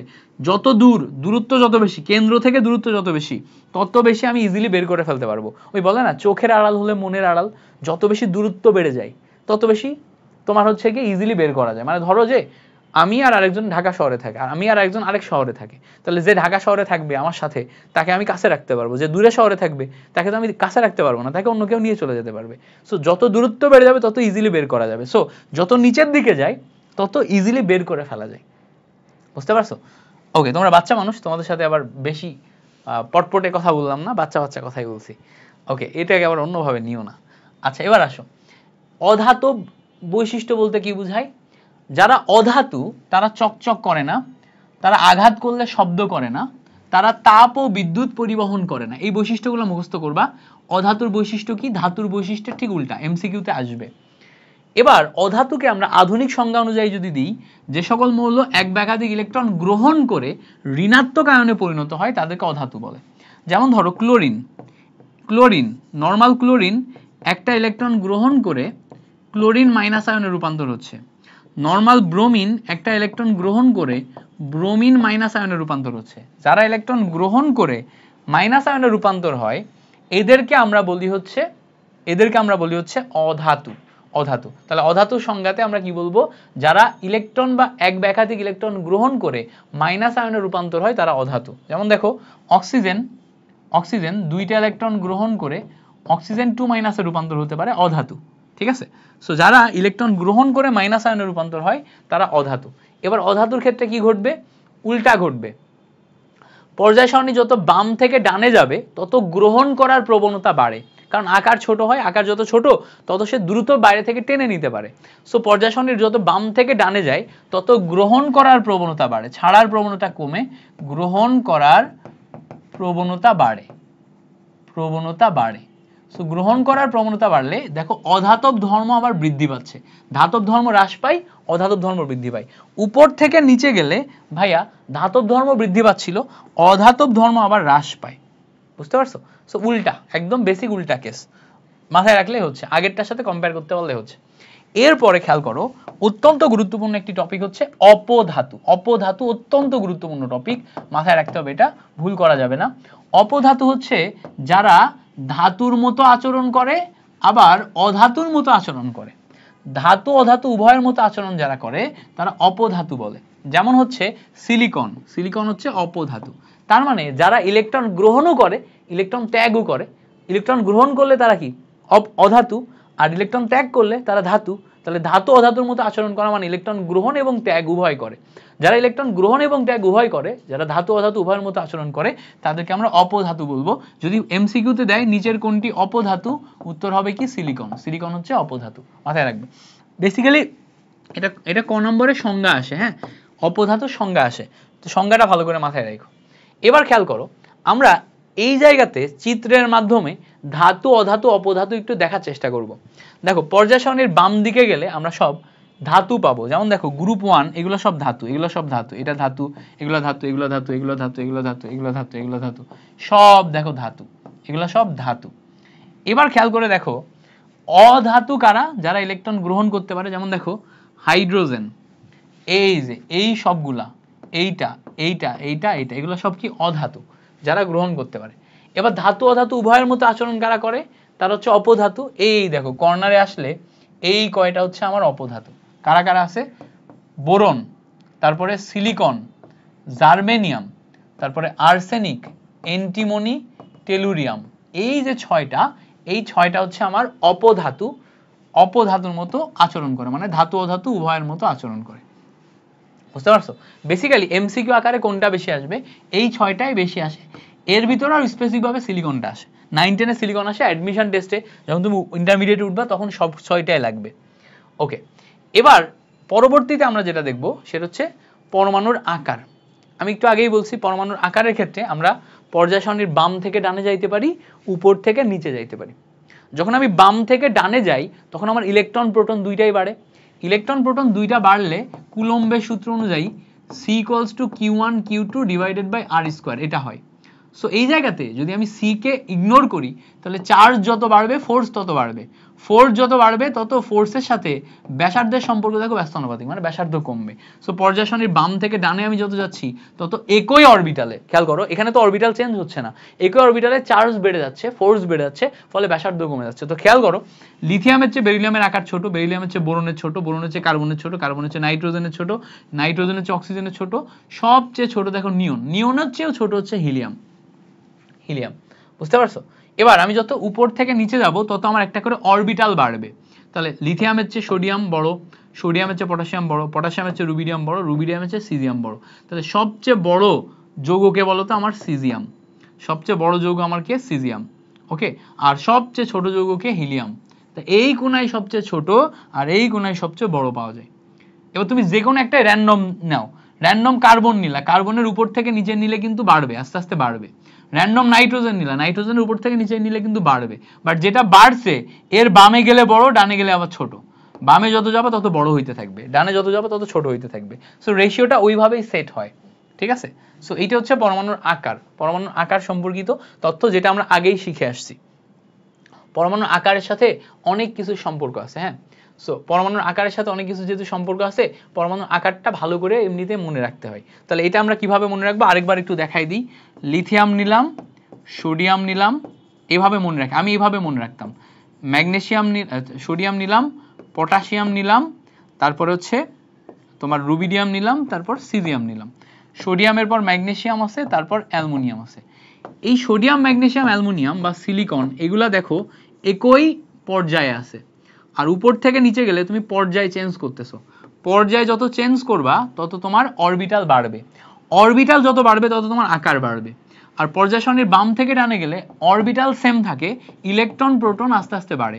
ইলেকট্রন প্রোটন বাড়লে ফোর্স বেড়ে যাবে, কি হবে? ফোর্স বেড়ে যাবে। ফোর্স বেড়ে গেলে রেডিয়াস অটোমেটিক কমে যাবে, ফলে সোডিয়ামের চেয়ে ম্যাগনেসিয়াম, ম্যাগনেসিয়ামের চেয়ে অ্যালুমিনিয়াম, অ্যালুমিনিয়ামের চেয়ে সিলিকন আস্তে আস্তে ছোট হতে থাকবে। এই কথাগুলো মাথায় রাখবা। ওকে, তাহলে উপর থেকে নিচে কি হয়, নিচে থেকে উপরে কি হয় বুঝতে পারছো? দেখো বাম থেকে যত ডানে যায় তত আমার ইলেকট্রন একটা একটা করে বাড়তে থাকে, ফলে আকার ছোট হয়ে যায়। উপর থেকে যত নিচে যায় তত আমার একটা একটা করে অরবিটাল বাড়তে থাকে, ইলেকট্রন সংখ্যা সেম থাকে, অরবিটাল যত বাড়ে তত আমার আকার বড় হয়ে যায়। এটা এখানে দেখাইছে চিত্রের মাধ্যমে। ওকে, এবার দেখো পর্যায়বৃত্ত ধর্মের ক্ষেত্রে আরেকটা গুরুত্বপূর্ণ অংশ হচ্ছে আয়নীকরণ শক্তি। আয়নীকরণ শক্তি খুব সুন্দর করে পড়ানো যায়, আমি খুব সুন্দর করেই পড়াই। আমাদের আজকে ওয়ান শট ক্লাস, টাইম কম, তো মোটামুটি ট্রাই করব কম সময়ে যতটা সুন্দর করে গুছায় দেখানো যায়। দেখো আয়নীকরণ শক্তির ক্ষেত্রে যেটা বলা হয় সবসময় মাথায় রাখবা, আয়নীকরণ শক্তি ধাতু দেয়। আয়নীকরণ শক্তি কে দেয়? ধাতু দেয়। তো যদি আমরা সোডিয়াম ধাতুকে নিই, সোডিয়াম ধাতু থেকে আমরা একটা ইলেকট্রন সরায়ে সোডিয়াম প্লাস আয়নে রূপান্তর করব। তো আয়নীকরণ শক্তির ক্ষেত্রে সবসময় মাথায় রাখতে হবে এই একটা ইলেকট্রন সরাইতে তুমি নর্মালি পারবা না, এই একটা ইলেকট্রন সরাইতে গেলে তোমাকে গ্যাসীয় অবস্থায় সরাতে হবে। কি অবস্থায়? গ্যাসীয় অবস্থায়। এই জন্য প্রথমেই লিখতে হবে গ্যাসীয় অবস্থায়, গ্যাসীয় অবস্থায়। এবার আমি এখানে ধরো সোডিয়াম মৌল নিছি, তাহলে কোন মৌলের গ্যাসীয় অবস্থায়, কোন মৌলের, এই সোডিয়াম মৌল নর্মালি নিলে হবে না, 1 মোল নিতে হবে, 1 মোল গ্যাসীয় পরমাণু থেকে। গ্যাসীয় অবস্থায় সোডিয়াম মৌলের 1 মোল গ্যাসীয় পরমাণু থেকে এবার একটা একটা করে ইলেকট্রন বের করবা। কি করবা? একটা একটা করে ইলেকট্রন বের করবা, করে 1 মোল ধনাত্মক আয়নে রূপান্তর করবা। এবার যখন তুমি একটা একটা করে ইলেকট্রন বের করছো তখন বাইরে থেকে শক্তি দেয়া লাগছে, তাহলে যেই পরিমাণ শক্তির প্রয়োজন হয়, যেই পরিমাণ শক্তির প্রয়োজন হয়, ঘটনা বুঝবা। আবার বলি, সোডিয়াম মৌল এখান থেকে ইলেকট্রন বের করতে গেলে গ্যাসীয় অবস্থায় বের করতে হবে, নরমালি বের করা যাবে না। তাহলে গ্যাসীয় অবস্থায় 1 মোল তুমি সোডিয়াম নিবা, এখান থেকে একটা একটা করে ইলেকট্রন বের করে 1 মোল ধনাত্মক আয়নে রূপান্তর করবা, করতে যেই পরিমাণ শক্তির প্রয়োজন হবে তাকে আমরা বলবো আয়নীকরণ শক্তি। তাহলে আয়নীকরণ শক্তি মানে কি? ধনাত্মক আয়নে রূপান্তর করা শক্তি। তাহলে আয়নীকরণ শক্তির ক্ষেত্রে আবার বলি, 1 মোল নিব, কি নিব? সোডিয়াম নিব বা ম্যাগনেসিয়াম নিব, যাইনি, তাকে গ্যাসীয় অবস্থায় নিতে হবে। তাহলে গ্যাসীয় অবস্থায় 1 মোল কোনো মৌল, সেখান থেকে একটা একটা করে ইলেকট্রন বের করে 1 মোল ধনাত্মক আয়নে রূপান্তর করতে যেই শক্তির প্রয়োজন হয়, কারণ এখান থেকে বের করতেছি না, বাইরে থেকে শক্তি দেয়া লাগবে, যেই শক্তির প্রয়োজন হয় তাকে আমরা বলবো হচ্ছে আয়নীকরণ শক্তি। এই যে আয়নীকরণ শক্তি, আয়নীকরণ শক্তি একটি পর্যায়বৃত্ত ধর্ম। কেন? কারণ পর্যায় সারণীর বাম থেকে ডানে গেলে এবং উপর থেকে নিচে গেলে আয়নীকরণ শক্তির পরিবর্তন হয়, এই জন্য এটাকে আমরা পর্যায়বৃত্ত ধর্ম বলি। এখন পর্যায়বৃত্ত ধর্ম কিভাবে? দেখো আমরা যত পর্যায় সারণীর বাম থেকে ডানে যাচ্ছি তত আমাদের কি হচ্ছে বলতো? আকার ছোট হচ্ছে না? আকার ছোট হচ্ছে, আকার ছোট। ভাই চিন্তা করো, আকার যত ছোট তত বাইরের স্তরের যে ইলেকট্রন আছে এই ইলেকট্রনকে বের করে নিয়ে যাওয়া কষ্টকর না? আকার যত ছোট, কারণ কি আমরা তো বাইরে থেকে, আয়নীকরণ শক্তি মানে কি? বাইরে থেকে ইলেকট্রন বের করে নিয়ে যাওয়া। সো আকার যত ছোট ওখান থেকে ইলেকট্রন বের করা তত কষ্টসাধ্য। এই জন্য পর্যায় সারণীর বাম থেকে ডানে আমি যত যাব তত আমার আকার ছোট হবে, ইলেকট্রন বের করা কষ্টসাধ্য হবে, ফলে আমার আয়নীকরণ শক্তি বৃদ্ধি পাবে। এই জন্য মাথায় রাখবা, পর্যায় সারণীর বাম থেকে ডানে যত যাবা তত আয়নীকরণ শক্তি বাড়ে, আর উপর থেকে নিচে গেলে আমার অরবিটাল বেড়ে যায়, ফলে আকার বেড়ে যায়। আকার যত বেড়ে যায় তত সেন্টারের সাথে বাইরের স্তরের দূরত্ব অনেক কম, মনের আড়াল হয়ে গেছে, ইজিলি তুমি বের করে দিতে পারবা, ফলে আয়নীকরণ শক্তি কি হবে? কমে যাবে। তাহলে বাম থেকে ডানে গেলে আয়নীকরণ শক্তি বৃদ্ধি পাবে, উপর থেকে নিচে গেলে আয়নীকরণ শক্তি হ্রাস পাবে। খুবই মজার ব্যাপার, ঠিক আছে? বাট আয়নীকরণ শক্তির ক্ষেত্রে ব্যতিক্রম আছে। ব্যতিক্রম কি? খেয়াল করো, নর্মালি বাম থেকে ডানে গেলে বৃদ্ধি পাওয়ার কথা, উপর থেকে নিচে গেলে হ্রাস পাওয়ার কথা, কিন্তু ব্যতিক্রম হচ্ছে যদি কখনো তুমি p3, খেয়াল করো, অরবিটালে ইলেকট্রন বিন্যাস p3, p6, s2 এগুলা পাও, এগুলো হচ্ছে সুস্থিত ইলেকট্রন বিন্যাস। কখনো যদি সুস্থিত ইলেকট্রন বিন্যাস হয় তো সুস্থিত ইলেকট্রন বিন্যাস থেকে ইলেকট্রন বের করা কঠিন হয়ে যায়। যেমন ধরো আমরা যদি ম্যাগনেসিয়াম দেখি এবং অ্যালুমিনিয়াম দেখি, ম্যাগনেসিয়ামের ইলেকট্রন বিন্যাস করলে সর্বশেষ স্তরে ইলেকট্রন আসে হচ্ছে s2, আর অ্যালুমিনিয়ামের করলে p1, তাই না? s2 আর অ্যালুমিনিয়ামের করলে p1। তো খেয়াল করো, ম্যাগনেসিয়ামের চেয়ে অ্যালুমিনিয়ামে ইলেকট্রন প্রোটন সংখ্যা বেশি হয়, আকার ছোট কার হওয়ার কথা? অ্যালুমিনিয়ামের। তাহলে হিসাব অনুযায়ী আয়নীকরণ শক্তি অ্যালুমিনিয়ামের বেশি হওয়ার কথা, বাট এটা হয় না। কেন হয় না? কারণ এই s2 অরবিটাল সুস্থিত কাঠামো গঠন করার কারণে ম্যাগনেসিয়ামের আয়নীকরণ শক্তি বেড়ে যায় অ্যালুমিনিয়ামের চেয়ে। মাথায় থাকে যেন, ঠিক আছে? সেম ভাবে তুমি যদি বেরিলিয়াম এবং বোরন এই দুইটার দিকে তাকাও, বেরিলিয়ামে s2 আসে আর বোরনে p1 আসে ইলেকট্রন বিন্যাস করলে। তো বেসিক্যালি বোরনে ইলেকট্রন প্রোটন বেশি, ফলে আকার ছোট বোরনের, হিসাব অনুযায়ী বোরনের তোমার বেশি হওয়ার কথা, কিন্তু এখানে যেহেতু s2 এইটা সুস্থিত কাঠামো হওয়ার কারণে এর আয়নীকরণ শক্তি বেড়ে যায়। এগুলা এমসিকিউতে আসে, ব্যতিক্রম এই জন্য এমসিকিউতে আসে। সেম জিনিস P3 P6 এর জন্য হয়। P3 P6 এর জন্য কি খেয়াল করো, আমরা যদি ফসফরাস এবং সালফার দেখি, ফসফরাসে ইলেকট্রন বিন্যাস করলে কত আসবে? ফসফরাসে ইলেকট্রন বিন্যাস করলে তোমার P3 আসবে। সালফার ইলেকট্রন বিন্যাস করলে কত আসবে? P4 আসবে। হিসাব অনুযায়ী সালফারে বেশি হওয়ার কথা, বাট যেহেতু এখানে P3 ইলেকট্রন বিন্যাস এখান থেকে বের করা কঠিন হয়ে যায়, এই জন্য ফসফরাসের আয়নীকরণ শক্তি বেশি হয়। এই কয়েকটা ব্যতিক্রম তোমাদের লেভেলে খুব কম আসে, তারপরে দেখাই দিলাম, যদি আসে কঠিন এমসিকিউ করে, জানো তোমরা পারো, বেসিকটা ব্যাখ্যা করতে পারলেই তোমাদের লেভেলে হয়ে যায়। ঠিক আছে, এবার দেখো আয়নীকরণ শক্তির পর ইলেকট্রন আসক্তি। ইলেকট্রন আসক্তি অধাতুর জন্য হয়, খেয়াল করো, এইটাও খুব সুন্দরভাবে মনে রাখবা। ইলেকট্রন আসক্তি অধাতুর জন্য হয়। অধাতু মানে কি? গ্রুপ 17 অধাতু, গ্রুপ 17 অধাতু। ক্লোরিন, ক্লোরিন একটা ইলেকট্রন গ্রহণ করে ক্লোরিন মাইনাস আয়নে রূপান্তর হয়। তো বলছে গ্যাসীয় অবস্থায় 1 মোল ক্লোরিন নিবা, কারণ কি ইলেকট্রন তো গ্রহণ করছে, তাই না? গ্যাসীয় অবস্থায় 1 মোল ক্লোরিন নিবা, নিয়ে একটা একটা করে ইলেকট্রন গ্রহণ করায় 1 মোল মাইনাস আয়নে যদি তুমি রূপান্তর করো, একটা একটা করে ইলেকট্রন গ্রহণ করায় 1 মোল মাইনাস আয়নে যদি তুমি রূপান্তর করো, তাহলে যেই ঋণাত্মক আয়নে পরিণত হয়, মানে 1 মোল মাইনাস আয়নে ঋণাত্মক আয়নে যদি রূপান্তর করলে যেই শক্তি নির্গত হয়, যেই শক্তি নির্গত হয় তাকে আমরা ইলেকট্রন আসক্তি বলি। তাকে আমরা কি বলি? ইলেকট্রন আসক্তি। তাহলে ইলেকট্রন আসক্তি কি? ইলেকট্রন আসক্তি হচ্ছে গ্যাসীয় অবস্থায় 1 মোল মৌল নিব, গ্যাসীয় অবস্থায় 1 মোল মৌল নিব, নিয়ে একটা একটা করে ইলেকট্রন কি করব? একটা একটা করে ইলেকট্রন গ্রহণ করাবো। আচ্ছা, এখানে মাইনাস না, গ্রহণ করাবো। একটা একটা করে ইলেকট্রন গ্রহণ করায় 1 মোল মাইনাস আয়নে রূপান্তর করলে যেই পরিমাণ শক্তি নির্গত হয়, যেহেতু আমি এখন বাইরে থেকে ইলেকট্রন নিচ্ছি, এখানে নির্গত হবে শক্তি, যেই পরিমাণ শক্তি নির্গত হয় তাকে আমরা বলি হচ্ছে ইলেকট্রন আসক্তি। ইলেকট্রন আসক্তি মানে নিজের দিকে নেয়া, মানে গ্রহণ করা। তাহলে এখানে আগের মতোই গ্যাসীয় অবস্থায় 1 মোল নিবা, 1 মোল নেওয়ার পরে একটা একটা করে ইলেকট্রন গ্রহণ করায় 1 মোল মাইনাস আয়নে রূপান্তর করবা, এতে যেই পরিমাণ শক্তি নির্গত হবে সেটা হচ্ছে আমার ইলেকট্রন আসক্তি। তাহলে ইলেকট্রন আসক্তির ক্ষেত্রে আমরা ক্লোরিন দেখলাম, ব্রোমিন দেখলাম, আয়োডিন দেখলাম। ভাইয়া এইটার জন্য সেম, পর্যায় সারণীর বাম থেকে ডানে যত যাবা তত আমার আকার ছোট হবে। বাম থেকে ডানে যত যাবা তত আকার ছোট হবে। আকার যত ছোট হবে তত বাইরে থেকে ইজিলি ইলেকট্রন নিতে পারবে, ফলে আমার ইলেকট্রন আসক্তি বেড়ে যাবে। সো বাম থেকে ডানে গেলে আয়নীকরণ শক্তির মতো ইলেকট্রন আসক্তিও বৃদ্ধি পায়, উপর থেকে নিচে গেলে আকার বড় হয়ে যায়, ফলে ইলেকট্রন আসক্তি হ্রাস পায়। সেম কথাগুলো এখানে লেখা আছে, যে কথাগুলো বলছি সেম কথাগুলো এখানে লেখা আছে। লাস্ট অফ অল আমাদের লাস্টে পড়তে হবে হচ্ছে তড়িৎ ঋণাত্মকতা। তড়িৎ ঋণাত্মকতা কি জিনিস খেয়াল করো, যখন আমরা ক্লোরিন ক্লোরিন বন্ধন করছি, ঠিক আছে, হাইড্রোজেন এবং ক্লোরিন বন্ধন করছি, এই ক্লোরিন ক্লোরিন কিন্তু ইলেকট্রন শেয়ারের মাধ্যমে তৈরি হয়েছে, মানে কি সমযোজী বন্ধন। কি বন্ধন? সমযোজী বন্ধন। এটাও ইলেকট্রন শেয়ারের মাধ্যমে তৈরি হয়েছে, সমযোজী বন্ধন। তো সমযোজী বন্ধনে যে ইলেকট্রন আমরা শেয়ার করি, সমযোজী বন্ধনে এই শেয়ারকৃত ইলেকট্রন যেটা আছে, সমযোজী বন্ধনে আমরা ইলেকট্রন শেয়ার করি, এই শেয়ারকৃত ইলেকট্রনকে ভেঙে নিজের দিকে টেনে নেওয়ার একটা প্রবণতা দেখা যায়।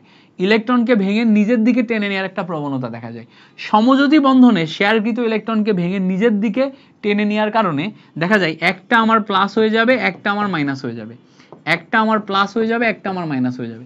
সমযোজী বন্ধনে শেয়ারকৃত ইলেকট্রনকে টেনে নিজের দিকে টেনে নেওয়ার যে ক্ষমতা, এই ক্ষমতা যাদের আছে তাদের আছে হচ্ছে তড়িৎ ঋণাত্মকতা।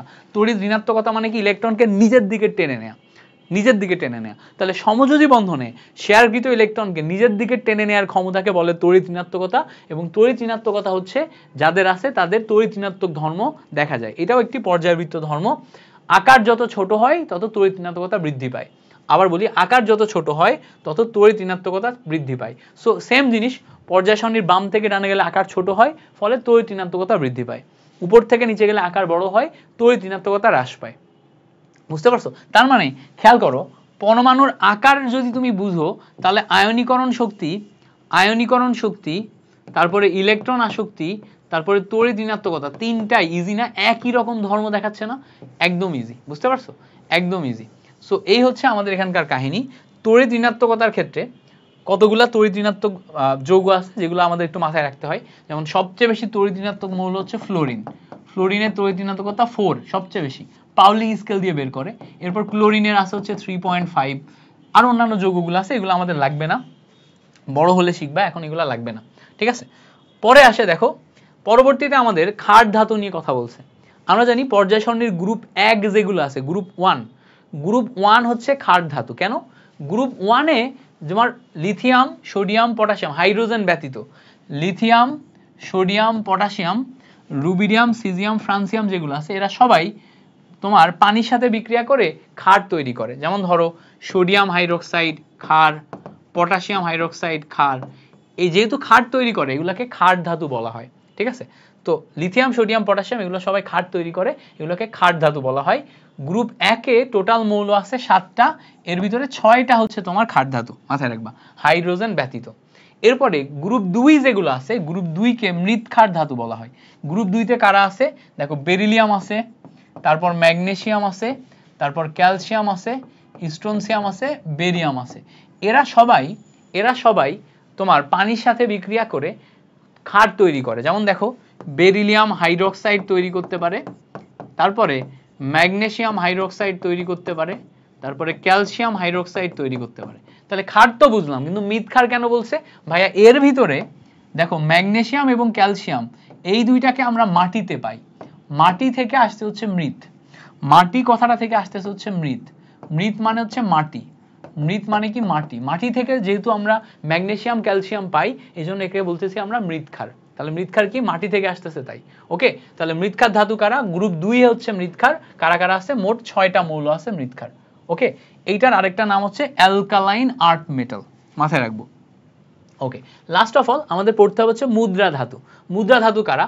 দেখো গ্রুপ 11-র 4টা মৌল আছে, এই 4টা মৌলের ভিতরে কপার, সিলভার এবং গোল্ড। কপারকে Cu, সিলভারকে Ag, গোল্ডকে Au দিয়ে চিহ্নিত করা হয়। দেখো এই কপার, সিলভার এবং গোল্ড এই তিনটাকে বলে হচ্ছে মুদ্রা ধাতু, কারণ প্রাচীনকাল থেকেই এই তিনটা ধাতু ব্যবহার করে টাকা পয়সা তৈরি করা হতো। টাকা পয়সা যাদেরকে দিয়ে তৈরি করা হয় এদেরকে মুদ্রা ধাতু বলে। এমসিকিউ এর জন্য ইম্পর্টেন্ট, মাথায় রাখবা। টাকা পয়সা যাদেরকে দিয়ে তৈরি করা হয়, এমসিকিউ এর জন্য ইম্পর্টেন্ট, মাথায় রাখবা। একটাকে কিন্তু ব্যবহার করা হয় না। 4 নাম্বার যে রনজেনিয়াম আছে এইটা মুদ্রা ধাতু ব্যবহার হয় না। গ্রুপ 11-তে 4টাই মৌল, কপার, সিলভার, গোল্ড এবং রনজেনিয়াম, তার ভিতর 3টা ব্যবহার হয়, 4 নাম্বারটা ব্যবহার হয় না। ওকে, লাস্ট অফ অল হ্যালোজেন যে গ্রুপ আছে এটা হচ্ছে 17 নম্বর গ্রুপ। 17 নম্বর গ্রুপকে আমরা হ্যালোজেন গ্রুপ বলি। হ্যালোজেন এটাকে এক্স দিয়ে চিহ্নিত করা হয়। হ্যালোজেন শব্দের অর্থ হচ্ছে লবণ উৎপাদনকারী। লবণ উৎপাদনকারী কারা কারা আছে? হ্যালোজেনের ভিতরে ফ্লোরিন আছে, খেয়াল করো, ফ্লোরিন আছে, ক্লোরিন আছে, ব্রোমিন আছে, আয়োডিন আছে। খেয়াল করো, আমরা যদি সোডিয়ামের সাথে ক্লোরিন যোগ করি তাহলে সোডিয়াম ক্লোরাইড লবণ, সোডিয়ামের সাথে ব্রোমিন যোগ করি সোডিয়াম ব্রোমাইড, এটাও লবণ।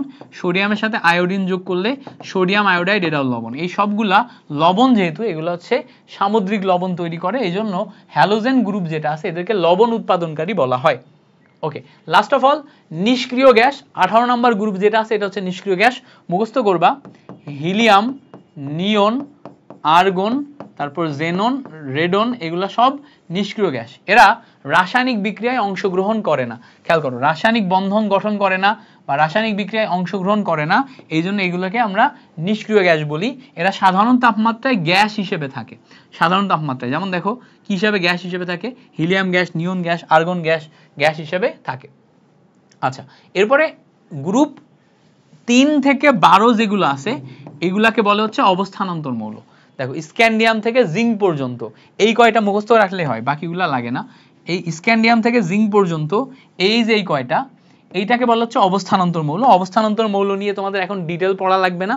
অবস্থানান্তর মৌল সম্পর্কে ডিটেল পড়াশোনা ইন্টারমিডিয়েটে আছে। যা শুধু এইটুকু মনে রাখবা, 3 থেকে 12 গ্রুপ যারা আছে এরা অবস্থানান্তর মৌল। ওকে, এবার দেখো যাদের যাদের পড়াশোনা করছি এরা আবার কিছু বিক্রিয়াও দেয়।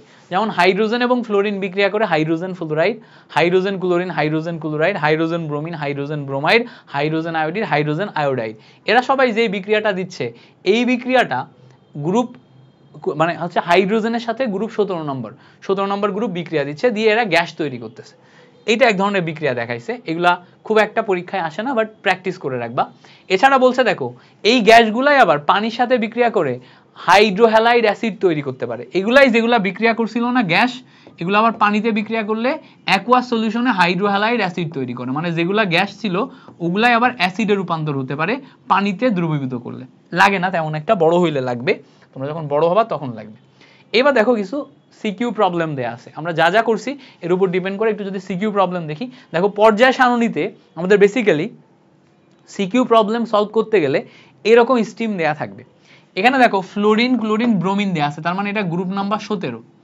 এখানে ভালো করে খেয়াল করলে দেখো সোডিয়াম ম্যাগনেসিয়াম দেয়া আছে, সোডিয়াম ম্যাগনেসিয়াম মানে এটা 11 এটা 12, এটা কত নম্বরে আছে দেখো, তোমার প্রথমে হচ্ছে তোমার হাইড্রোজেন, তারপর লিথিয়াম, তারপর সোডিয়াম, মানে এটা পর্যায় 3 এ আছে এবং গ্রুপ নাম্বার কত 1, এটা গ্রুপ কত, এটা 2। এর আগে দেখো লিথিয়ামের পরে কি আছে, লিথিয়ামের পরে আছে হচ্ছে বেরিলিয়াম, তো বেরিলিয়াম ম্যাগনেসিয়াম এটা গ্রুপ কত আছে 2 আছে, এগুলো আমরা দেখলাম। এবার দেখো বলছে ত্রয়ী সূত্রটি লিখো। ত্রয়ী সূত্র মানে কোন সূত্র ভাইয়া, ওই যে ডোবেরাইনারের ত্রয়ী, যেটা আমি তোমাকে শেখাইছি ওই সূত্র লিখবা, একটা উদাহরণ দিয়ে লিখবা। বেরিলিয়ামকে মৃৎক্ষার ধাতু বলা হয় কেন, দেখো এই যে বেরিলিয়াম এটা গ্রুপ 2 তে আছে, মাটিতে পাওয়া যায় প্লাস পানির সাথে বিক্রিয়া করে খাদ তৈরি করে, এজন্য মৃৎক্ষার বলা হয়, পড়ে আসছি। এবার বলছে দেখো উদ্দীপকের কোন মৌলটির আকার সবচেয়ে বড়, আকার সবচেয়ে বড় কেমনে বুঝবো, দেখো উদ্দীপকে যে কয়টা মৌল আছে, এখানে যে কয়টা মৌল আছে এর ভিতরে খেয়াল করলে দেখবা একটা হচ্ছে পর্যায় সারণীর বাম থেকে ডানে যাচ্ছে আর একটা হচ্ছে উপর থেকে নিচে যাচ্ছে।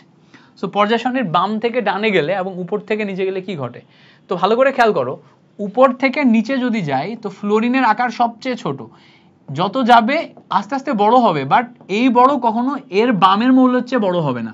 তাহলে এখানে সবচেয়ে আকার বড় হবে হচ্ছে সোডিয়ামের, কেন সোডিয়ামের, পর্যায় সারণীর বামে আছে, সর্ববামে অবস্থিত মৌল, ফলে এর আকার সবচেয়ে বড়, 3 নম্বর পর্যায়ে আছে, তাই না।